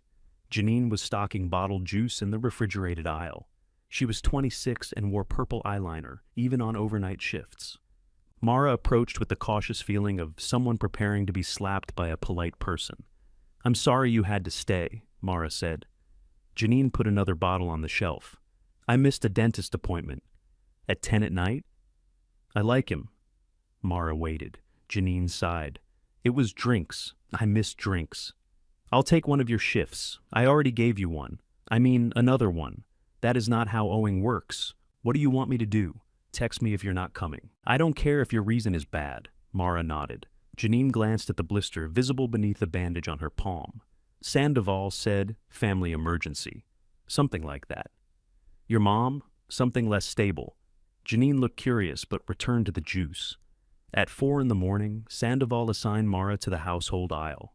She stocked smoke detector batteries, extension cords, and packages of sponges while mentally pricing each item. During break, she took the tax statement from her bag and wrote figures on the back. Cash after paying Eli. $368. Friday paycheck, after deductions, approximately $492. 6 weeks of food, gas, gym membership, phone, property taxes, roof, water, power. The math did not become more respectful when she rearranged it. She turned the paper over and began the list Eli had requested. Roof collapse, fire, bad wiring, mold, broken stairs, no water. She added porch railing, then crossed it out because a loose railing seemed almost friendly beside the roof. At the bottom, she wrote one more item. People making decisions when she was tired. Mara drew a box around it. When she returned to Willow Street after sunrise, a paper grocery bag sat on the porch. Inside were work gloves in her size, 2 flashlights with fresh batteries, a loaf of bread, and a jar of peanut butter. There was no note. Mara looked across the street. Frank's curtains remained still. She carried the bag inside and locked the door behind her. On the counter, beside the clean coffee mug, she placed the tax statement and her list. The kitchen looked terrible in daylight. This time, terrible looked like somewhere to begin. The grocery bag remained unexplained for 3 days. Frank denied leaving it, though he did so with the exaggerated innocence of a man who had recently confessed to monitoring the street. Nora said she had brought chicken, which was enough generosity for 1 week. Eli inspected the flashlights, declared them cheap, and refused to guess. Denise did not answer Mara's text. Mara used the gloves anyway. She began with the kitchen. Mouse dirt came out of the cabinets in black, humiliating quantities. She threw away the expired soup and chipped plates, scrubbed the shelves with bleach, and opened the window until the chemical smell stopped burning her eyes. Eli helped her force the swollen window upward, then wedged it with a scrap of wood because the sash cord had snapped. "Add it to the list," he said. "There's no room. Use the back." The list spread from the tax statement onto 3 paper grocery bags flattened across the counter. Eli divided the problems into now, soon, and when you're rich. The last category included refinishing floors, restoring the fireplace, and buying matching doorknobs. "Why would I want matching doorknobs?" You wrote missing doorknob. "I need 1 doorknob. Today that is your opinion." They worked around Mara's overnight schedule. She slept in the back bedroom until noon, worked through the afternoon, showered at the gym, and drove to the grocery store by 9. The days lost their names and became tasks: mold treatment, window seal, porch brace, laundry. Eli found 2 used water barrels and set them beneath the remaining gutters so they could flush the toilet. It required carrying buckets upstairs, which made Mara appreciate indoor plumbing as a historical achievement rather than a basic expectation. The electricity was worse. Eli removed the cover from the kitchen service panel and immediately put it back. "No," he said. "What does no cost? More than you have. Can't you fix it?" "I can do many things badly enough to regret. Electrical work is not one." He gave her the number of an electrician named Marcus Reed. Mara recognized the name. The appliance guy? Now, the appliance guy. Used to be the bedroom with yellow wallpaper guy. She called twice and reached voicemail both times. The tax deadline remained circled in red on the counter. After 2 weeks, Mara had saved $813. Even if she spent nothing on food, gasoline, or repairs, she would not reach the full amount before the penalty date. She began opening closets. The downstairs hall closet contained 6 umbrellas, a canister vacuum that smelled like burning hair, and winter coats wrapped in plastic. The parlor cabinet held china with tiny blue flowers. Mara photographed each pattern and searched online between shifts. None was rare. Most listings had been waiting months for buyers. Ruth's furniture was solid but enormous. Removing it would require crossing damaged floors, and local listings were full of people trying to give away furniture that weighed less than a piano. Mara sold a brass fireplace screen for $60, a ceramic garden seat for $45, and 3 frame prints for $20 each. A woman drove 40 minutes for a porcelain rooster, then tried to offer $8 because one painted eye appeared judgmental. "It's a rooster," Mara said. "I know, I'm telling you the energy is off. The price is $15. The woman paid $12. Nora returned for her baking dish during the rooster negotiation and watched from the porch until the buyer left. "You should have charged more for emotional damage," she said. Mara handed her the clean dish. "Do you know if anything in the house is valuable?" Ruth thought everything was valuable. "I mean, worth money. I know what you meant." Nora inspected the kitchen, now clear of debris. The cabinet doors stood open to dry. A jar held forks and screwdrivers separately, and the clean coffee mug sat upright beside the sink. "You've worked," she said. Mara waited for the rest. Nora ran one finger along the counter, found no dust, and nodded. "Come upstairs," Mara said. The blue door remained locked. The rejected keys still lay beneath it, though Mara had arranged them in a straighter row. Nora said Ruth kept the key in a red coat, Mara told Eli when he arrived. Nora also believes hospital food improves if you threaten administration. "It does," Nora said. Eli examined the hinges. They faced the hallway, each pin painted over so many times that the metal looked buried. "I can take the door off," he said. Mara touched the knob. "Will it damage anything?" "The paint, possibly my vocabulary." Ruth locked it. "It's your room now," Nora said.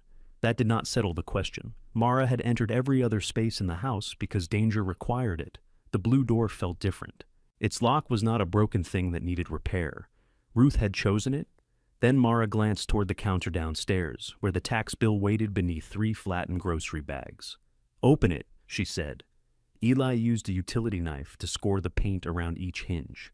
Nora held a flashlight even though sunlight filled the hallway.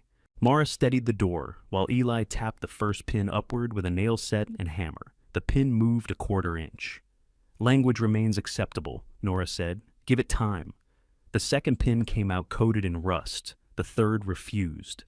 Eli struck it harder, missed, and hit his thumb. Nora raised her eyebrows. He whispered something into his beard. "Acceptable," she decided. When the last pin came free, the door tilted toward Mara. It was heavier than she expected. Eli caught the top, and together they carried it sideways into the hall. A closed room had its own smell: dust, old perfume, wool, and the dry sweetness of paper. Ruth's bedroom was smaller than Mara had imagined. A narrow bed stood beneath the window, covered by a white chenille spread. The dresser top held a brush with long gray hairs caught in its bristles, 2 bottles of hand lotion, and a photograph of a woman Mara did not recognize. Boxes lined one wall in careful stacks. A red wool coat hung from a hook behind the door. Nora reached into its pocket and drew out a key. Eli looked at the open doorway. "Private religion," he said. Nora handed the key to Mara. It fit the lock perfectly. Mara laughed once, then covered her mouth. The sound felt disrespectful and necessary at the same time. She moved through the room slowly. Ruth's shoes waited beneath the bed, toes facing outward. A glass of pennies sat on the windowsill. The closet held plain dresses, work shirts, and more coats than one person needed. "This was your room?" Mara asked Nora. "Mine had different curtains." "That's what changed?" Ruth moved in here after the plumbing in her room developed a leak. Then she decided she preferred the morning light. "Where was her old room?" "Back corner. Your room now." Mara looked at Nora. The yellow flowers were her choice? Ruth believed cheerful wallpaper could overcome poor architecture. Eli opened one of the boxes. It contained folded sheets labeled by size and black marker. "Anything we can sell?" Mara asked. "You can sell anything," Nora said. "The question is whether someone will buy it." The top dresser drawer held receipts, spare buttons, and church bulletins from a church Ruth had not attended in years. Beneath them lay a bundle of envelopes tied with blue yarn. Mara recognized Denise's handwriting on the top one. "Ruth Vance," it said in large letters. "Return to sender" was stamped across the front. Her fingers went cold. There were more beneath it. Some addressed to Mara at old apartments where she and Denise had lived. Some addressed to Denise. All had been returned. Mara untied the yarn. The first envelope contained a birthday card with a cartoon dog holding 7 balloons. Ruth had written, "Hope 7 is tall enough to reach the good cookies. Your mother always hid them badly. Love, Aunt Ruth." The card had never been opened. Another was for Mara's 9th birthday. Another for her 10th. Nora sat on the edge of the bed. Eli quietly carried the door farther down the hallway, though it no longer needed moving. Mara opened an envelope addressed to Denise. Inside was a single sheet of paper. "Denny came by about the gutters. I told him no. I will not discuss the house with Cal through you. If Mara wants her blue sweater, it is washed and here. You left before I could give it back." There was no date. Mara did not remember a blue sweater. "Did my mother send these back?" she asked. Nora looked at the red stamps. "It appears so. She told me Ruth never wrote." Neither Nora nor Eli answered. Mara kept searching the drawer. Beneath the bundle lay grocery store photographs in paper sleeves. In one, 7-year-old Mara stood on a soccer field with her hands on her knees, looking furious at the sun. Another showed her at a public pool, wearing a towel around her shoulders. She knew the photographs. Denise had ordered doubles. On the back of the soccer picture, Ruth had written number 7. That was all. The next box held bank statements and medical papers. Mara closed it. The one beneath contained notebooks, all the same cheap black and white composition style. The first page she opened was dated 10 years earlier. "Tuesday," Nora called. "New furnace noise." Eli says, "bearing." Denise's girl plays soccer now. Number 7. Asked Cal if she is any good. He said, "How would I know?" Mara read the sentence twice. "She wrote about me." Nora's lipstick had faded. She looked older, sitting on Ruth's bed. "Yes." "Where did she get the pictures?" "I don't know." "Did you give them to her?" "No." "Eli?" He shook his head. Cal had seen Mara play once, but the note suggested he knew no more than Ruth. Other relatives might have passed things along. None of that mattered as much as the existence of the notebooks in Mara's hands. Ruth had known pieces, not enough to call, not enough to come, enough to keep. Mara carried the bundle of envelopes downstairs and placed it beside the tax statement. Her phone lay charging from the battery pack Eli had lent her. She called Denise. No answer. Mara called again. The third time, Greg picked up. "She's resting," he said. "Wake her." "Mara, your mom has had a difficult week. So have I. This situation with the property is putting pressure on everybody." "I found the cards." There was silence. "What cards?" Greg asked. "She knows." Another silence followed, muffled this time. Mara heard a hand cover the phone and the low murmur of voices. Then Denise came on. "Where did you find them?" "In Ruth's room." "You broke into her room?" "It's my house. That does not make every private thing yours. She sent me birthday cards. You sent them back." Denise breathed in slowly. "Mara, there are things you don't understand." "Then explain one." "I'm not doing this while you're angry. You weren't going to do it while I was calm. I protected you from that woman." "From a cartoon dog?" Nora turned toward the window. Eli studied the floor. Denise's voice became thin. "You had no right to go through those." Mara looked at the returned cards, their sealed envelopes opened for the first time on a scarred kitchen counter. "You made sure I didn't have a right to anything," she said. She ended the call before Denise could answer. Her hand shook so badly that the phone struck the counter. Upstairs, a draft moved through Ruth's open doorway. One of the loose cards slid from the bundle and fell face up on the floor, 7 bright balloons rising above a dog that had waited 11 years to be seen. Mara picked up the card and wiped dust from one corner with her thumb. Nora came down the stairs carrying the bundle of blue yarn. "You may want this," she said. Mara took it without looking at her. "Did you know my mother sent them back?" "No." "Would you tell me if you did?" "Yes." "Eli?" "No," he said. "And Ruth wouldn't have told us. Not about that." Mara retied the cards too tightly. The envelopes bent beneath the yarn. Nora put on her sunglasses, though they were still inside. "I'm going to leave before Denise arrives. You think she's coming?" "I would." "That's why you're leaving?" "That's why I'm giving you privacy." Mara almost asked her to stay. The request reached the back of her teeth and stopped there. Nora touched her shoulder once as she passed. It was not quite a hug, which made it easier to bear. Eli remained by the stairs. "You can go too," Mara said. "I have tools upstairs. Then get them." He did. He came back carrying his drill case and the rejected kitchen keys in a jar. "I moved these," he said, "so nobody steps on them. Thank you. I'll call Marcus again." "Okay." Eli hesitated at the door. Ruth could be mean. Mara looked at him. Not difficult, not complicated. Mean. She knew where people were tender, and if she thought they were lying, she pushed there. "Are you defending my mother?" "I'm preventing a dead woman from getting easier to love than she was alive." He left the jar on the counter and walked out. Denise's crossover arrived 11 minutes later. She parked crookedly behind the Honda and crossed the yard without changing out of her low-heeled sandals. Mud caught at the edges, turning the tan leather dark. Mara waited in the kitchen. Denise opened the door and stared at the bundle of cards. "Where are the notebooks?" "Upstairs." "You went through all of them?" "No." "Good. Why?" "Because they're Ruth's private thoughts. Ruth is dead. That doesn't make privacy disappear. You put my name on paperwork so Cal could handle my property." Denise flinched. That was a mistake. Leaving it open was a mistake. Or making it. Both. Mara had prepared sentences while waiting. They had been clear and sharp.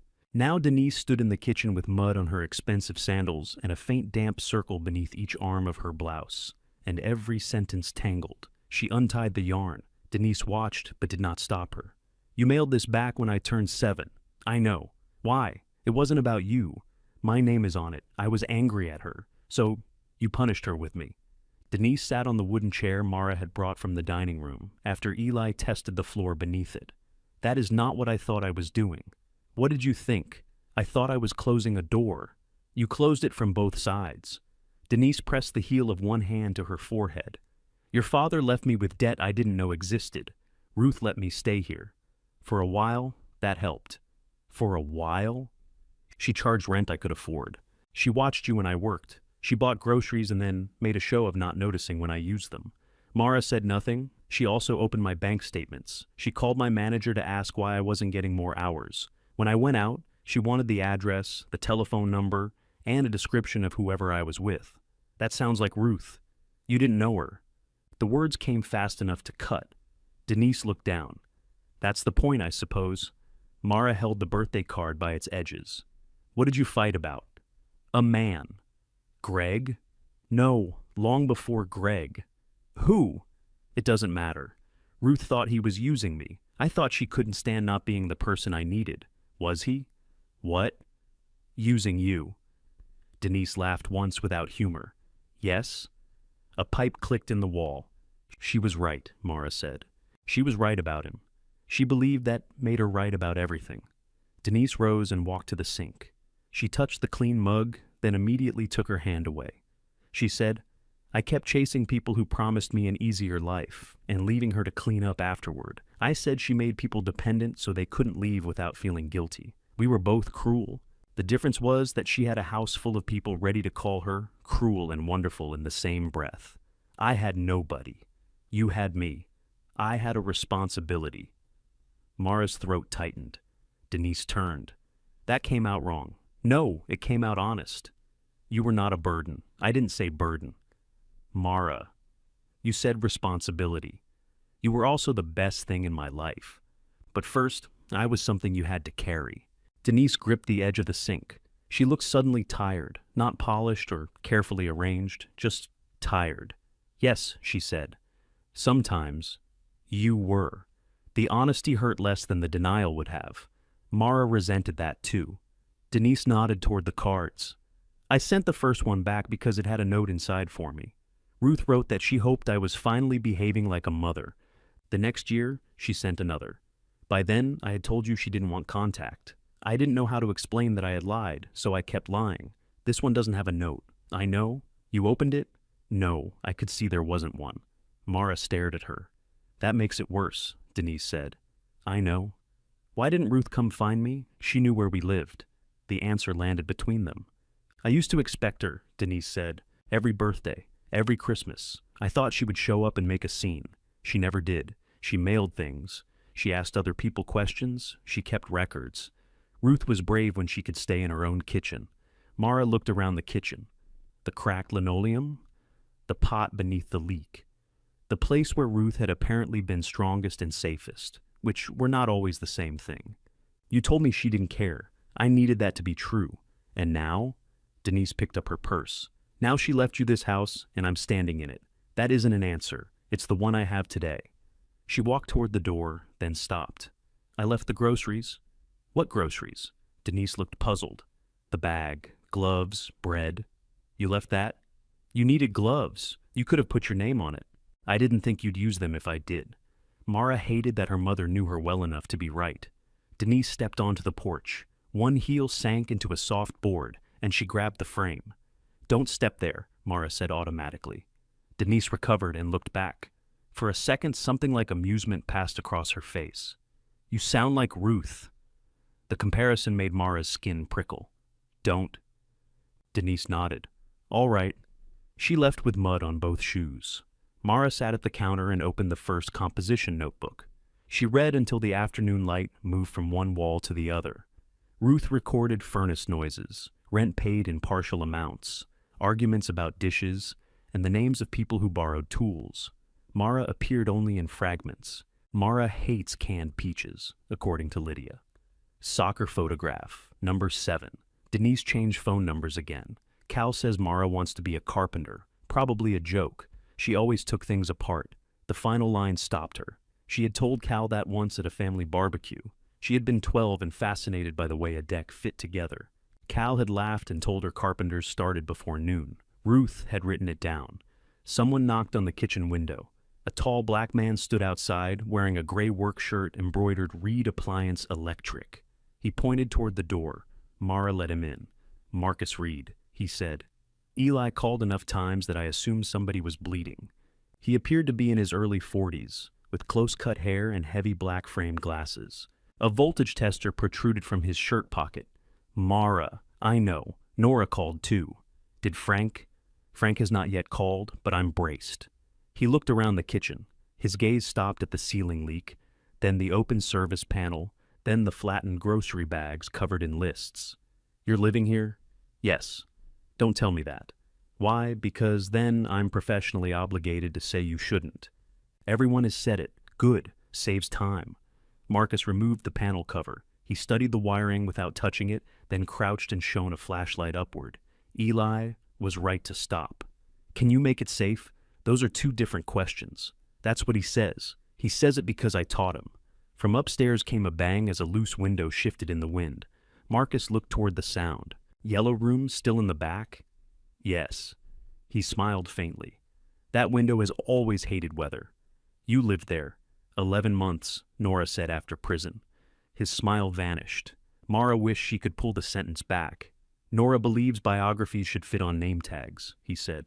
I'm sorry, don't be sorry, be less fast. He returned to the panel. I can isolate most of the bad circuits, he said. Run one safe line to the kitchen and one upstairs. Enough for lights, refrigerator, phone charging, not heat, not the whole house. How much? With permit, materials, and my time, $2,400. Mara leaned against the counter. Marcus glanced at her lists. How much do you have? Not that. How much? $800. But taxes are due. He took off his glasses and cleaned them on his shirt. Ruth let me pay $60 a week when I started at the repair shop, he said. I paid every Friday in an envelope in the pantry. I checked the pantry, not the shelves, the door. He opened it. Faint pencil lines covered the inside, beneath layers of grime, names, dates, amounts, small check marks. Mercer, Bell, Reed, T. Jackson, L. Price. At the bottom, in Ruth's handwriting, someone had written, Pay what you said. Say if you can't. Marcus tapped his own name. I don't work for free, he said. Ruth would come back to complain. I'm not asking you to. Good. You can pay for materials now. Labor weekly. How much weekly? 60. The same amount he had once paid. Mara looked at him. Don't make it sentimental, Marcus said. I hate that. Eli said you could fix anything with a plug. Eli lies. Can you start tomorrow? Marcus put his glasses on. Now, he said. Before I remember, I have better judgment. Marcus removed every fuse from the panel and lined them on the counter like evidence. This one is 30 amps, he said. Is that bad? It's bad when somebody put it on wire designed for 15. Ruth? Ruth knew better. Eli? Eli believes electricity is angry plumbing. Also no. He shone his flashlight into the open wall and found a splice wrapped in stiff black tape. That, he said, is why we're opening more plaster. Mara looked at the wall she had scrubbed that morning. How much more? Enough to discover what the last person hoped nobody discovered. Marcus handed her safety glasses and drew a rectangle in pencil. She cut the plaster with a handsaw while he held a vacuum beneath it. Dust escaped anyway, covering the clean counter and settling into the coffee mug. You just made everything dirty. Renovation is the art of destroying a house in the correct order. Inside the wall, old cloth-covered wire crossed newer yellow cable. The cables met in an uncovered junction box packed with dead insects. Marcus made a dissatisfied sound. More money? Mara asked. More language. By late afternoon, they had traced the worst circuit through the kitchen and partway up the stairs. Marcus wrote a material list, called it the optimistic list, then drove Mara to the electrical supply store. The total came to $674. Mara slid her debit card into the reader and watched nearly all her saved money become conduit, boxes, breakers, cable, and things called bushings that looked too small to cost anything. The cashier asked if she wanted the receipt. Yes, she and Marcus said together. Back at the house, Marcus labeled the paper envelope materials and wrote the amount on the front. What do I do with this? Mara asked. Put it in the pantry. Why? So we know what was paid. It's my receipt. And in 3 months, when you're tired and angry, you won't wonder whether I charge you for something twice. Mara opened the pantry door. Beneath Ruth's faded pencil marks, Marcus wrote his own name again. Reed, materials, $674. Labor, $60 per week. He handed Mara the pencil. She added Mara beneath it, then stopped. What am I supposed to owe myself? Everything. She put the pencil down. Marcus worked until 7. Mara left for the grocery store before he finished and found him gone when she returned after dawn. A new metal box sat beside the kitchen door. Conduit ran upward in one straight line, and a single outlet wore a white cover. A note was taped above it, "Not live. Do not test with fork." Below that, in smaller writing, E-L-I. Mara smiled despite herself. She slept 4 hours, then spent the afternoon running cable through holes Marcus drilled. He made her measure every length twice and accused her of wasting wire when she left an extra foot. "You said extra was safer. Extra is safer. That is not extra. That is a jump rope." By the third day, the safe circuit reached the back bedroom. Marcus installed a plain ceiling fixture with a frosted glass globe. "Ready?" he called from downstairs. Mara stood beneath it. "Ready." A breaker clicked. The bulb came on. It was only one light. It showed the water stain in the corner, the peeling seam in the yellow wallpaper, and a spider web she had not noticed above the closet. It was brighter than the battery lantern and less flattering than morning. Mara reached for the switch and turned it off, then on again. "Don't wear it out," Marcus called. She did it once more. When she returned downstairs, Eli and Nora had appeared in the kitchen. Frank stood outside the window, pretending to inspect a hedge that belonged to Ruth. "Why is everybody here?" Mara asked. Nora looked up at the glowing ceiling fixture Marcus had installed above the sink. "Electricity," she said. "You all have it at home, not this electricity." Marcus leaned against the counter with his arms crossed. He looked pleased and irritated about being pleased. Eli opened the refrigerator Mara had bought, used for $80. The interior light came on, illuminating nothing but bottled water and half a jar of mustard. "Works," he said. "It was working when I bought it." "You bought it from a man named Skeeter. His name was Peter. His listing said Skeeter. He was selling a refrigerator, not running for office." Nora placed a bottle of champagne inside. Mara stared at it. "I don't drink. It's sparkling cider. The label is deceptive because adults also deserve bubbles." Frank finally gave up on the hedge and came in carrying 5 paper cups. The kitchen light remained on while they drank warm cider and ate crackers over the counter. Nobody made a speech. Marcus charged Mara $60 and put the envelope in the pantry. That pleased her more than a gift would have. The light changed how she moved through the house. She no longer climbed the stairs with a flashlight in her teeth. She charged her phone beside the bed and used a small fan during the hottest afternoons. The refrigerator kept milk cold. Every improvement revealed 3 things still missing, but the house had begun answering back when she worked on it. Eli replaced the stolen basement pipe with PEX, teaching Mara how to make crimp connections. The first joint leaked. The second leaked more creatively. On the third attempt, water stayed inside the pipe. They opened the street valve together. The kitchen faucet groaned, spat brown water, then released a clear, steady stream. Mara put both hands beneath it. The water was cold enough to hurt. "Turn it off," Eli said. "We need to check for leaks." She let it run another second. A week later, Tasha Jackson arrived carrying 6 clear storage bins and a label maker. She was a compact woman in green medical scrubs, with silver hoops in her ears, and an expression that made introductions seem optional. "Nora says you're keeping linens in garbage bags. They're clean bags." That was not the accusation. Tasha had rented the front upstairs room while training as a home health aide. She knew which closets stayed dry and which dresser drawers swelled shut in humid weather. She also knew that Ruth kept cash envelopes beneath an old bread box in the pantry. "Not hidden money," Tasha said when Mara looked quickly toward the shelf. "Receipts." Ruth didn't trust memory after 60. They found the dented metal bread box behind paint cans. Inside were empty envelopes labeled by week and tenant. Some showed uneven payments. Bell, 80, Mercer, 45, O's 40, Reed, 60, Jackson, 30. "This week, talk Sunday." "What happened Sunday?" Mara asked. "I paid 30 more and made dinner. Did she forgive the rest?" "No." She carried it forward until I caught up. Tasha ran her thumb across Ruth's handwriting. That mattered. She didn't pretend money wasn't real. She just let it arrive in pieces. Together they sorted usable sheets, towels, and curtains from the contents of Ruth's room. Tasha labeled each bin in block letters. Nora brought cedar sachets. Eli complained they made everything smell like a grandmother's purse and was assigned to carry the heaviest boxes. Janine came after her shift to help move the ruined iron bed out of the storm-damaged room. She wore the purple eyeliner with gray sweatpants and said almost nothing until they reached the porch. "You live here?" she asked. "One room is safe." Janine looked at the sagging roof, then at the open kitchen window. "My sister would have a heart attack. Is that who you live with?" "For now." They carried the mattress frame to the curb. Janine dusted rust from her palms. Her boyfriend moved in. Mara waited. "He thinks my share of rent should stay the same, even though he's there every night, uses my car, and eats food with my name on it. Put your name on him." Janine laughed. "You sound like Sandoval. That is the meanest thing anybody's said to me here." The tax deadline arrived on a Thursday. Mara had managed to save $1,100 after utilities, materials, gasoline, and Marcus's weekly payments. She called the county office during her lunch break and spoke to a woman named Charlene who sounded bored by catastrophe.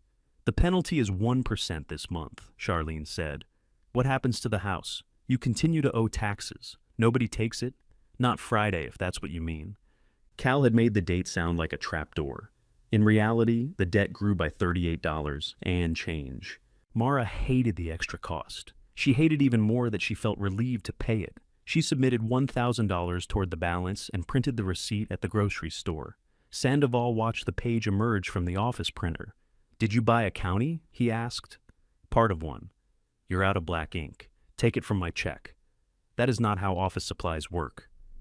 Mara pinned the receipt inside the pantry. 2 days later, Cal saw the lights. He parked the Buick at dusk and stood in the yard while the kitchen glowed behind Mara. The porch had been braced, the grass cut, and 2 of the plywood window coverings removed. None of it was beautiful, but the house no longer looked asleep. He came inside without being invited, then stopped when the refrigerator compressor hummed. "You turned the utilities on?" "Yes." "How?" "With money." "Whose?" "Mine." Cal opened his mouth, closed it, and examined the new conduit. His fingers moved across the white outlet cover without touching it. "Marcus?" "Yes." "He charges too much. He charges $60 a week." Cal looked at her. Mara opened the pantry door and showed him the envelopes. She did not know why. Perhaps she wanted one person in her family to admit the house had changed. His gaze moved over the old names and the new entries. For a moment, his expression was almost grief. Then it hardened. "You paid the taxes?" $1,000. Partial payment doesn't solve it. It keeps it mine." Cal walked to the uncovered window. Across the street, Frank lifted one hand. Cal did not wave back. "Denny knows a couple interested in the lot," he said. "They'd pay 32,000 asses." Mara's stomach tightened. It was more money than she had ever seen written beside her name.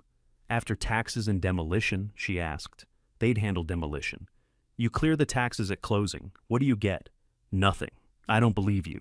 He turned from the window. "I get to stop watching you become Ruth. You mean fixing what everyone else rejected? I mean mistaking exhaustion for purpose." The words found her because they were not entirely wrong. Cal saw that. "The offer expires in 10 days, he said. "Think about what 30,000 could do for you." After he left, Mara stood beneath the kitchen light with the faucet dripping behind her. 30,000 could buy reliable transportation, community college tuition, a clean apartment where the ceiling did not need a pot beneath it. Upstairs, the roof gave a low, familiar groan. For the first time since she had taken the key, Mara wondered whether refusing Cal had become more important than choosing what she actually wanted. The offer sat on the counter for 2 days without being written down. $32,000 existed only in Cal's voice, which made it easy to distrust and impossible to stop calculating. Mara calculated while stocking coffee. After taxes, she might keep 28,000. A reliable used car would take 8. 2 years at community college could take 12, more if she stopped working full-time. That left enough for an apartment deposit and a few months of rent. It was not a fortune, it was a door. At 4 in the morning, Janine found her holding the same can of coffee she had already placed on the shelf. "You reading the label for spiritual guidance?" she asked. "I got an offer on the house. The falling house, 32,000. Janine took the can from her and faced it correctly. "Take it." Mara looked at her. "What?" "I thought you'd say something else." "I sleep on a pull-out chair while a grown man eats food labeled Janine. 32,000 sounds like heaven with dental coverage. It's the land they want. Land also counts. Janine opened another box. Do you want the house? Mara thought about the first kitchen light, the water biting cold across her hands, and the private click of the back bedroom door closing at night. I don't know. That's probably important. Sandoval appeared at the end of the aisle with a clipboard. If either of you receives spiritual guidance from canned coffee, tell it aisle 6 is behind. Mara worked faster. When she returned to Willow Street, a white city vehicle was parked at the curb. A woman wearing steel-toed boots and a navy polo stood on the porch photographing the loose railing. Mara crossed the yard. Can I help you? The woman lowered her phone. Are you the owner? Yes. I'm Dana Foster, Neighborhood Compliance. Mara looked at the municipal badge clipped to her belt. There's already a notice. The previous notice covered vacant property maintenance. We received a report that the structure may now be occupied. From who? Complaints are confidential. Cal Vance? Dana's expression did not move. That was answer enough. I'm fixing it, Mara said. I can see work has been done. Do you have permits for the electrical and plumbing? Yes, Marcus had insisted. Eli had complained about the fee and then driven her to the permit office. Dana checked a tablet. Electrical is open. Plumbing is listed as a repair. Good. Relief came too early. The front porch is an immediate hazard, Dana continued. The northeast support is separating from the beam. Until that's corrected, access needs to be restricted. I use the side door. And the second floor? One room. Is the building insured? I'm working on it. Dana looked past her through the kitchen window. The light was still on. I'm not here to make you homeless, she said. The word struck with embarrassing accuracy. I'm not homeless. Then give me a safe mailing address, and don't sleep here until the occupancy items are cleared. What items?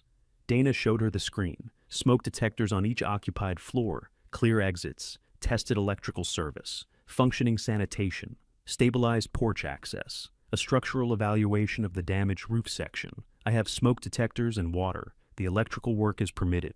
The open permit hasn't had final inspection. Marcus says next week, then get it inspected.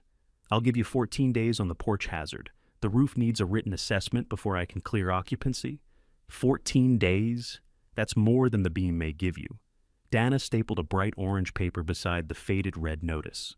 Mara listened to the city vehicle drive away, then called Cal. He answered on the second ring. What happened? You know what happened. I don't. The city came. Silence. You reported me. I called to ask what the liability was. You gave them my address. They knew the address, Mara. You sent someone here. I told you the porch was bad. So you reported, then offered to take the house? I did not make the offer. The buyers did. Through Denny. Yes, through you. Cal exhaled. The city could have condemned it whether I called or not. They didn't condemn it. What did they say? She told him. 14 days, he said. You can't rebuild that porch in 14 days. It needs one support. It needs all of it. I have people. You have Ruth's former tenants playing reunion. They're helping until somebody gets hurt. Mara hung up.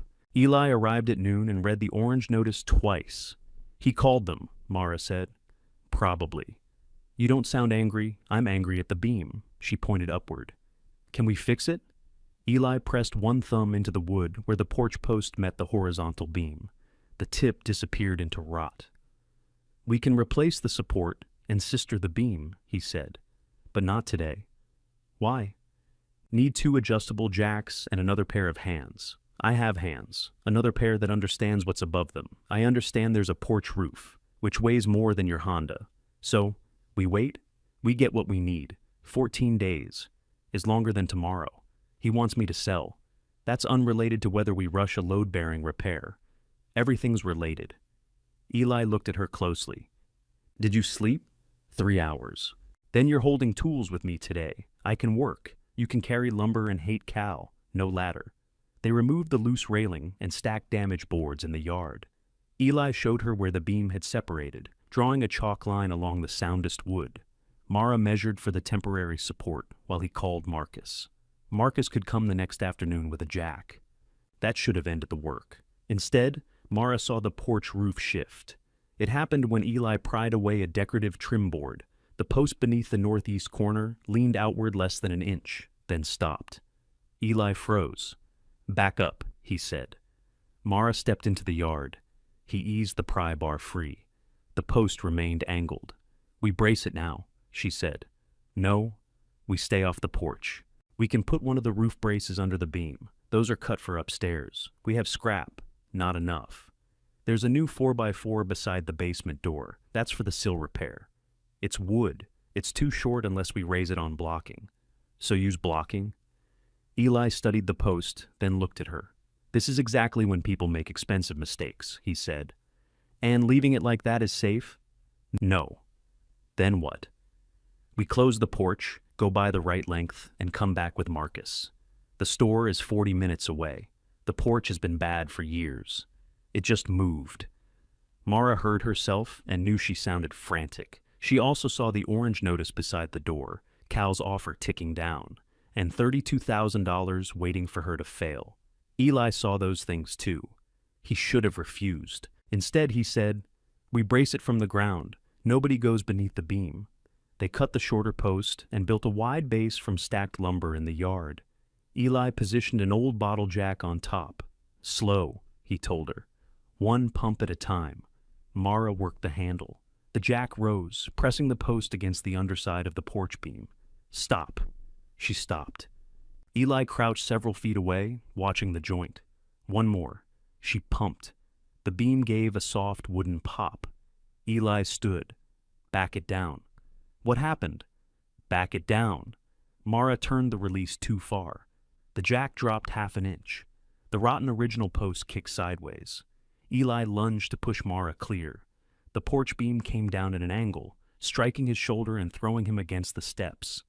The temporary brace tipped into the grass. Part of the roof dropped with a cracking roar and stopped against the remaining post. For 1 second, there was no sound.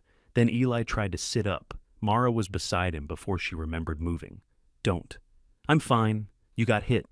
I noticed. His face had gone gray. One arm hung strangely against his side. "Can you move your fingers?" "Stop being a television nurse." She took out her phone. "No ambulance," he said. "I'm calling. No ambulance. Nora can drive. You could have broken your neck. But then I wouldn't be arguing." Mara called anyway. The emergency room doctor diagnosed a fractured collarbone, 3 cracked ribs, and a cut behind Eli's ear that needed 5 stitches. He was lucky, which everyone said so often that the word stopped sounding lucky. Nora arrived while he was in imaging. Marcus came still wearing his work shirt and paced the waiting room without sitting. Tasha brought a phone charger and 2 bottles of water because she understood emergencies better than the rest of them. Cal arrived last. Mara stood when she saw him. "Who called you?" "Denise." "She knows?" Nora called her. Nora did not apologize. Cal looked at the blood on Mara's shirt. It belonged to Eli. A small dark crescent had dried near her collar. "What happened?" he asked. "We were bracing the porch. You did it today?" "The post moved. You were supposed to wait." "How do you know what we were supposed to do?" "Because anybody with sense waits for the right equipment." Marcus stopped pacing. "Not now, Cal." "No, now is exactly when somebody needs to say it." Mara crossed the distance between them. "You reported the house." "Yes." The direct answer stopped her. "You said you called about liability." "I reported it because you were living there, and nobody else would. I thought a notice might make you slow down. It made me hurry." Cal's face changed. The admission sat between them, awful and complete. He lowered his voice. "That doesn't make the notice wrong." "No, it doesn't make what I did right either." Mara sank into a plastic chair. Cal sat 2 seats away, leaving one empty between them. When Eli was discharged, his arm rested in a sling, and each breath seemed carefully negotiated. Mara followed him outside. "I'm sorry," she said. "Don't. It was my idea. It was my decision. You told me to wait, and then I didn't. Because I pushed." Eli stopped beneath the hospital awning. "This is a house, Mara. Wood and nails. It is not worth dying in, and it is not worth making your whole life smaller so it can stay big." Rain had begun, fine enough to float beneath the lights. "What if I sell?" she asked. "Then you sell." "What about Ruth?" "Ruth is dead. She does not get a vote." "What about everybody who lived there? We already left once."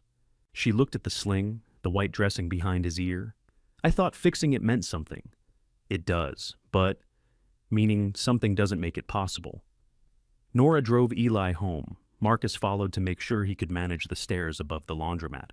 Cal remained beneath the awning with Mara. "The buyer's attorney sent papers," he said. They'll pay 32 as is, no inspection contingency. She was too tired to be angry that he had brought the offer to a hospital. When? I have them in the Buick. Of course you do. Nothing has to happen tonight. Mara looked at the blood on her shirt. Yes, she said. It does. She read the papers in the passenger seat of Ruth's Buick. Cal explained each paragraph without rushing her. He did not put a pen in her hand. At the signature line, she stopped. If I sign, how soon? Closing could be 10 days. Can I clear the house? Yes. Can I pay Eli back first? For what? Everything. Cal leaned back. It's your money. Mara took the contract with her instead of signing it. At Willow Street, yellow caution tape stretched across the damaged porch. Marcus had put it there before going to the hospital. The northeast corner sagged visibly now. Mara entered through the side door and turned on the kitchen light. The contract lay on the counter beside Ruth's notebooks, the tax receipt, and the row of weekly envelopes. For an hour, Mara stared at all four. Then she wrote Eli's hospital expenses at the top of her list, crossed out when you're rich, and moved every remaining repair beneath it. She called Cal at 2 a.m. I'll sign tomorrow, she said. Cal arrived at 8:30 with 2 pens. Mara had not slept. She had showered, changed into clean jeans, and stacked the contract pages in order on the kitchen counter. The returned birthday card sat upstairs in Ruth's room. She did not want them watching. Cal put 1 pen beside the signature line and kept the other in his shirt pocket. You should still read it again, he said. I did. Have you eaten? I'm selling a house, not donating blood. You look worse than when you donated blood.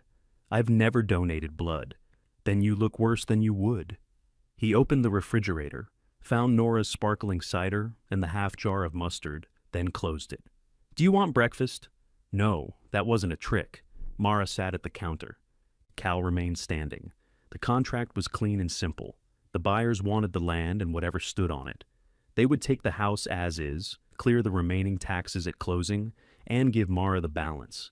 10 days later, she could put the Honda in a repair shop without wondering which meal the alternator would cost. She uncapped the pen. A truck door slammed outside.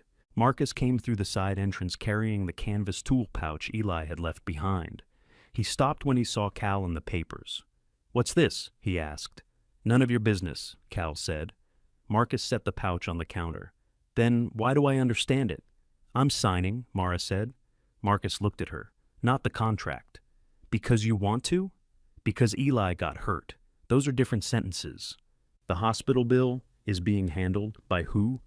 Eli has insurance. That doesn't pay everything. No. He also has savings, pride, and a powerful dislike of teenage women assigning themselves as debts. I'm 18. Then adult women. Cal picked up the contract. She has made a decision. Marcus took off his glasses. You were in that hospital. Did Eli ask her to sell? He told her the house wasn't worth dying for. True. Did he ask her to sell? Cal did not answer. Mara gripped the pen. He shouldn't have to ask. No, Marcus said. You should have to decide. I did. You called Cal at 2 a.m. How do you know? Cal called Nora. Nora called Tasha. Tasha called me. Your family and Ruth's former tenants share one terrible quality. What? Nobody can keep quiet. Cal's mouth tightened. I called Nora because she was at the hospital. I wanted to know how Eli was doing. Marcus put his glasses back on. See? Complicated. Mara stared at the signature line. She wanted the choice to become obvious. Sell. And she was abandoning the first place that had chosen her. Keep it. And she was becoming Ruth, too stubborn to admit when a building cost more than she could give. Marcus picked up his tool pouch. I came for this, he said, not to stop you. But don't sell the house to pay an apology Eli didn't request. He left. Cal waited. Mara capped the pen. I need the rest of today. You said this morning, I know. The buyers have expenses too. They can survive until tonight. Cal gathered the pages. Do you want me to stay? No. This time the answer came cleanly. After he left, Mara drove to Platt's laundromat. Eli lived above it in a 1-bedroom apartment reached by an outdoor metal staircase. The windows shook whenever the industrial dryers entered their final spin. A line of clean work shirts hung across the living room, because Eli did not own an iron and apparently did not believe in closets. He opened the door wearing the sling, and an expression that suggested pain had ruined his morning before Mara arrived. "No tire iron?" he asked. "It's in the car." Reckless. She held up a paper bag. "Sandwich. I already ate. Then it can live in your refrigerator." His refrigerator contained ketchup, pickles, 3 bottles of root beer, and a foil-covered plate Nora had labeled, "Eat this first." Mara placed the sandwich beside it. "You look terrible," she said. "Thank you. Everybody says that when they're worried. Everybody lacks imagination." He sat carefully in a recliner. Mara took the wooden chair beside the window. "I was going to sign," she said. "I heard." "Of course you did," Nora called. Then Tasha called to make sure Nora had called. "I didn't. That was considerate." Mara looked around the apartment. A framed photograph on the wall showed a younger Eli, beside a woman with curly dark hair. Both held fishing poles. Another frame sat face down on a bookcase. "You have insurance?" she asked. "Some. I'll pay the rest." "No. You got hurt helping me. I got hurt making a bad decision. Because I pushed you. I am 58 years old. If an 18-year-old can make me crawl under a rotten porch beam, I have larger problems. I'm not asking permission to pay. You need the money. So do you. I need 6 weeks without sneezing." He shifted and winced. Mara looked at the face-down frame. "Why did you live with Ruth?" Eli followed her gaze. "My wife left. The woman in the picture?" "Anne, what happened?" "I drank." She waited. "I kept drinking." She stopped waiting. He said it without decoration. "Ruth let you move in?" "Ruth made me sleep on the parlor sofa for 9 days because she didn't believe I was sober. Then she rented me the back room and searched it whenever she felt like it. You stayed 7 years, off and on." "Why?" "I needed somewhere that expected me home." The dryers below shifted into a low rumble. A glass on the windowsill trembled. "Did she help you stop drinking?" "No." "I stopped drinking. She made being stopped harder to lie about." Mara folded her hands. "I don't know how to keep the house without becoming her." Eli leaned back and closed his eyes. "Then don't." Very helpful. Ruth made herself the beam under everything. Rent, repairs, groceries, people's bad decisions. Then she got angry when nobody carried what she never put down. "What am I supposed to do?" "Ask. I've asked." "No. You wait until somebody guesses, then fight them over the price. That is asking with quality control." He opened one eye.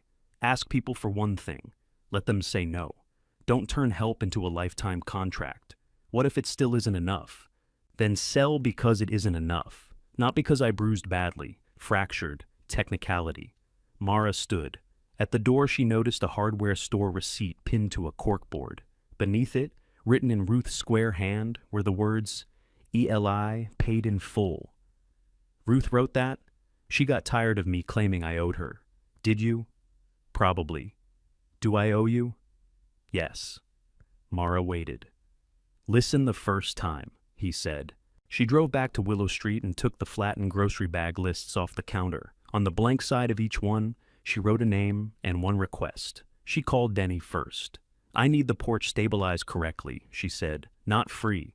I have $400, people who can do labor, and 14 days. Denny was quiet. "You're Cal's niece." "Mara. 400 won't rebuild it." "I didn't ask for a rebuild. I need safe access and a written roof assessment. I'm not putting my license on somebody else's work, then supervise it." He sighed. "I can come this afternoon." "Looking isn't promising." "That line's taken." Marcus agreed to bring 2 adjustable jacks and close the electrical permit. Tasha agreed to keep a written schedule and stop people from inventing jobs. Nora agreed to call former tenants, but only those she would trust with tools or food.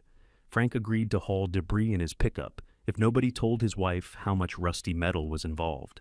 Janine agreed to trade Mara 2 night shifts for 2 weekends. "What do I do at a boarded house?" she asked. "Scrape paint. I hate scraping paint." "You asked me to take shifts. I regret having values." Mara called Denise last. "I need help," she said. The silence on the line was so complete, she checked the screen. "With what?" Denise asked. "Not money. I need someone to sort Ruth's papers, keep tax receipts and house expenses separate from personal things. Don't throw anything away." Denise took longer to answer than everyone else. "You trust me with that?" "No," Mara said. I'm trying to. Denise arrived carrying file folders, a stapler, and a pair of old sneakers Mara had never seen her wear. Denny inspected the damaged porch and swore more elegantly than Eli. He rejected half the reclaimed lumber, approved the new 4x4 intended for the basement sill, and made Marcus drive back for a longer one anyway. They worked from the yard with both jacks on level concrete pads. Denny controlled the lift. Mara measured. Marcus secured the temporary posts. Nobody stood beneath the beam. When the porch roof rose the first inch, everyone went quiet.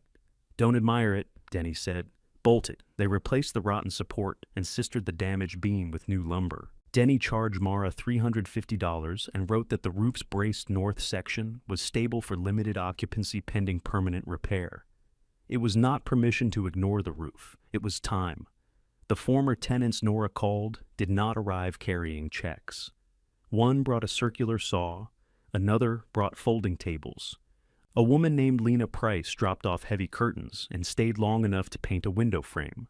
Tasha organized food and wrote every expense on the pantry envelopes. Marcus finished the 2 safe circuits. Frank hauled 2 loads to the dump and complained about the native habitat the entire way. Cal came on the 3rd afternoon. He stood beyond the caution tape, watching Mara and Janine scrape old paint from the sound sections of porch railing. Denise sat at a folding table in the kitchen, sorting Ruth's papers into labeled folders. "You called Mom?" he asked Mara. "She called you Mom?" Cal almost smiled. "Denise, I asked her to help. And the contract? In the kitchen. Unsigned? Yes. The offer expires tomorrow. I know." He looked at the new support. "Denny did that?" Denny supervised. "With what money?" "Mine. You paid the taxes?" "Part of them. You still can't afford the roof." "No." "Then what are you doing?" Mara set down the scraper. "I'm finding out whether the house can work without one person destroying herself to hold it up." Cal glanced through the window at Denise. She wore Ruth's old canvas apron over her blouse and had dust across one cheek. "And if it can't, I'll sell. You expect me to wait while you experiment?" "The offer is mine." He looked at her for a long moment. Then he stepped over the caution tape. "This railing piece is rotten," he said. "Denny said that section could be cut out. You'll split the lower rail if you pry from there." Mara held out the scraper. Cal stared at it, then took it. They worked on opposite sides of the same railing without speaking. Inside, Denise opened one of Ruth's composition notebooks. A loose page slid out and landed by her shoe. She picked it up, read 2 lines, and went still. "Mara," she called. The page contained no instructions, money, or answer, only an entry written near the end of Ruth's life. "Martin says Mara can refuse the house." Good. She should refuse anything she does not choose. I hope she chooses something better than I did. Below it, Ruth had added one final sentence. "I should have gone to her myself." Mara read the line once. Then she folded the page along its old crease and returned it to the notebook. Outside, the new porch post stood straight beneath the weight. The contract expired at 5 the next afternoon. Mara called Cal before he could call her. "Tell them no," she said. Cal did not answer immediately. Through the window, Mara watched him stand beside the Buick with the phone pressed to his ear. He looked toward the repaired porch, then toward the upper story, where patched tarp still showed beneath the eaves. "You understand there may not be another offer," he said. "Yes." "You still owe taxes?" "Yes." "The roof is not fixed." "I know. You don't know what the next year will cost." "No." That answer seemed to bother him most. Cal rubbed his forehead. "Then why?" "Because I'm not choosing the house instead of a life. I'm choosing to find out if they can be the same thing." "That sounds like Ruth." "No. Ruth would have said she didn't need anybody." Through the open kitchen window, Mara could hear Denise stapling papers. Janine scraped paint from the railing in short, violent strokes. Marcus argued with Tasha about whether extension cords belonged under electrical or general supplies. Cal looked at all of them. "I'll tell the buyers," he said. He ended the call without wishing her luck. The offer expired at 5. At 5:02, the roof still sagged, the tax balance still existed, and Mara owned a Honda that started according to its mood. Nothing miraculous happened. The following morning, Denny handed her a permanent roof estimate for $7,100. He had reduced the labor because Mara could do demolition and groundwork under his supervision, then added the savings back as a separate line so she would know exactly what her labor was worth. "You can patch through fall," he said. "Not winter. I don't have 7,000, I know." Why write the estimate? Because not knowing the number doesn't make it smaller. He folded his arms.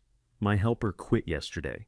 Mara waited. He backed my truck into a customer's garage, then said the garage was too close. "I don't know roofing. You know how to arrive. I can teach roofing." "What does it pay?" 17 an hour to start. I work nights, then sleep quickly. She looked at him. "That was a joke," Denny said. "You're not useful exhausted. Pick 3 days." Mara accepted 2. For 6 weeks she worked construction Tuesdays and Thursdays, stocked groceries 3 nights, and repaired the house on weekends. Tasha caught her trying to add a 3rd day with Denny and removed the schedule from the pantry wall.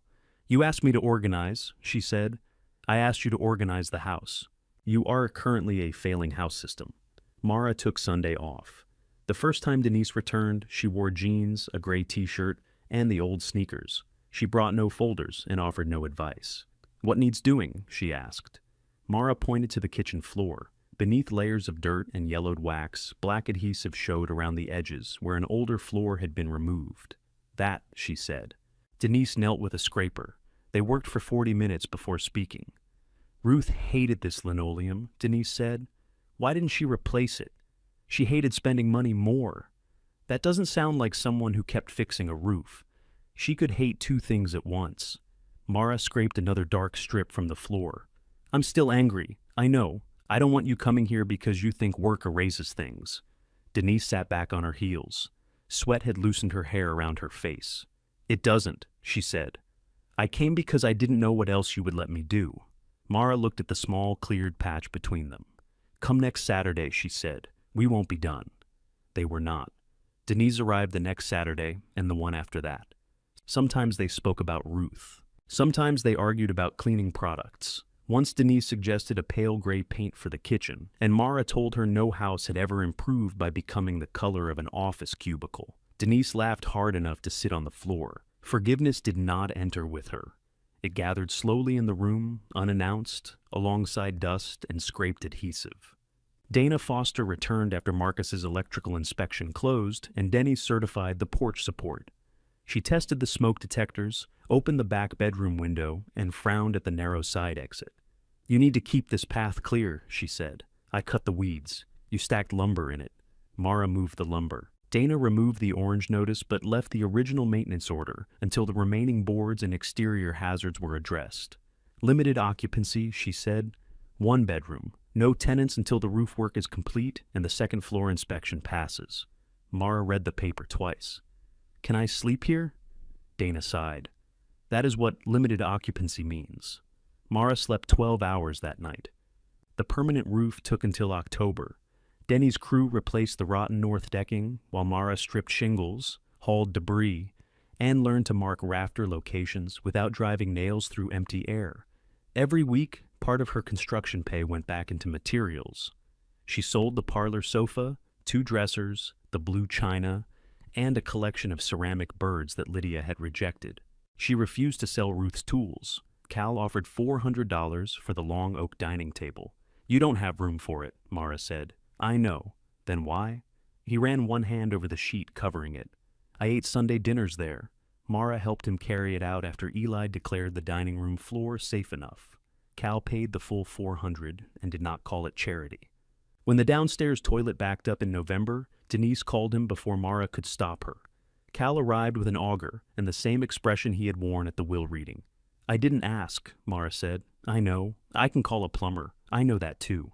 He fixed it in 20 minutes. "How much?" she asked. "Nothing." "No." "Mara, nothing turns into resentment with this house." Cal wiped his hands on a rag. "Then feed me." She heated Nora's leftover stew. Cal ate 2 bowls at the kitchen counter and complained that Ruth had never used enough salt. By December, the tax balance was gone. The roof debt was not, but it had become a column of payments rather than an approaching disaster. Janine moved into the blue room after the 2nd floor inspection passed. Ruth's dresses had been donated, the chenille bedspread washed, and the old door rehung with clean hinges. Mara charged $125 a week, including utilities. It was less than a studio apartment and more than Ruth's old rent, because pretending costs had not changed would help no one. Janine held the first envelope over the kitchen counter. This feels illegal. It's a receipt system. It's cash in an envelope. Tasha printed her a receipt. Inside the pantry door, Mara wrote, Janine, 125, paid. Below it, she added, car use is not rent. Janine read the second line and smiled. Can we put that on a sign at my sister's? The first month was awkward. Janine left the mugs in the back bedroom. Mara asked where she was going whenever she heard the side door after midnight. You are not Ruth, Janine told her one morning. I'm checking the lock. You're checking me. Mara stopped. That afternoon, she and Tasha rewrote the house rules. Quiet hours, weekly rent, shared cleaning, no borrowing cars, money, or tools without asking, guests responsible for damage, no explanations required for leaving or returning. Mara put the rules on the refrigerator and followed them herself. Eli returned to work slowly. His collarbone healed before his ribs stopped hurting, and Mara refused to let him onto a ladder until he produced a note from his doctor. He called the rule insulting, then taped the note to her forehead. He no longer carried the heavy work alone. He taught Mara to hang a door square and let her correct him when he reached automatically for a load too large for one arm. Denny offered her a formal apprenticeship in spring. You're slow, he said. I'm careful. You're also argumentative. You taught me. That is why I'm fixing it early. She accepted, dropped 2 grocery store shifts, and kept one overnight because Sandoval claimed leaving completely would damage cereal quality. The house opened one room at a time. The front room went to a woman named Rochelle, who worked at a medical billing office and needed somewhere she could pay weekly after leaving a relationship quickly. The green room went to Paul, a restaurant manager rebuilding his savings after caring for an ill parent. The former sewing room became a shared office instead of a 6th bedroom because Mara refused to repeat Ruth's habit of calling any space with a door rentable. Tasha converted the pantry envelopes into a ledger with receipts, expenses, emergency reserves, and weekly payment plans. If someone could not pay, the conversation happened before the silence grew. Nobody earned food or safety by performing gratitude. The rent did not make Mara rich. It paid the water bill, Marcus's final labor balance, and the next section of roof. On good months, it bought insulation. On bad months, everyone wore sweaters. 1 year after Ruth's death, Nora organized a memorial dinner without requesting permission. Memorials are normally closer to the death, Mara said. We were busy then. The oak table returned in Cal's pickup because his dining room truly had no space for it. He and Marcus carried it across the repaired floor while insulting each other's grip. 4 bedrooms were warm and occupied. The porch columns did not match. Primer covered half the upstairs hallway. A jar labeled roof remained beside the refrigerator because Denny had warned Mara that roofs were never finished, only between demands. Denise served chicken from Ruth's old platter. Eli repaired a stubborn drawer with his feet stretched beneath the table. Tasha collected stories about the house and corrected anyone who made Ruth sound gentle. Cal arrived late carrying a bag of salt. What's that? Mara asked. Insurance. For what? Nora's gravy. Nora threatened to charge him $85. After dinner, Mara took Ruth's composition notebook from the pantry. She did not read the apology aloud.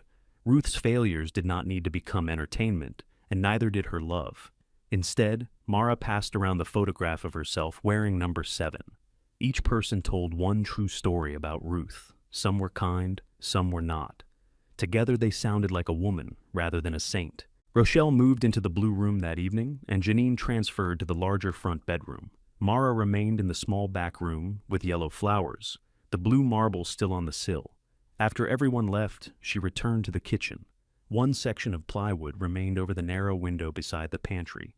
It had been left because shelves blocked the inside, and other repairs always mattered more.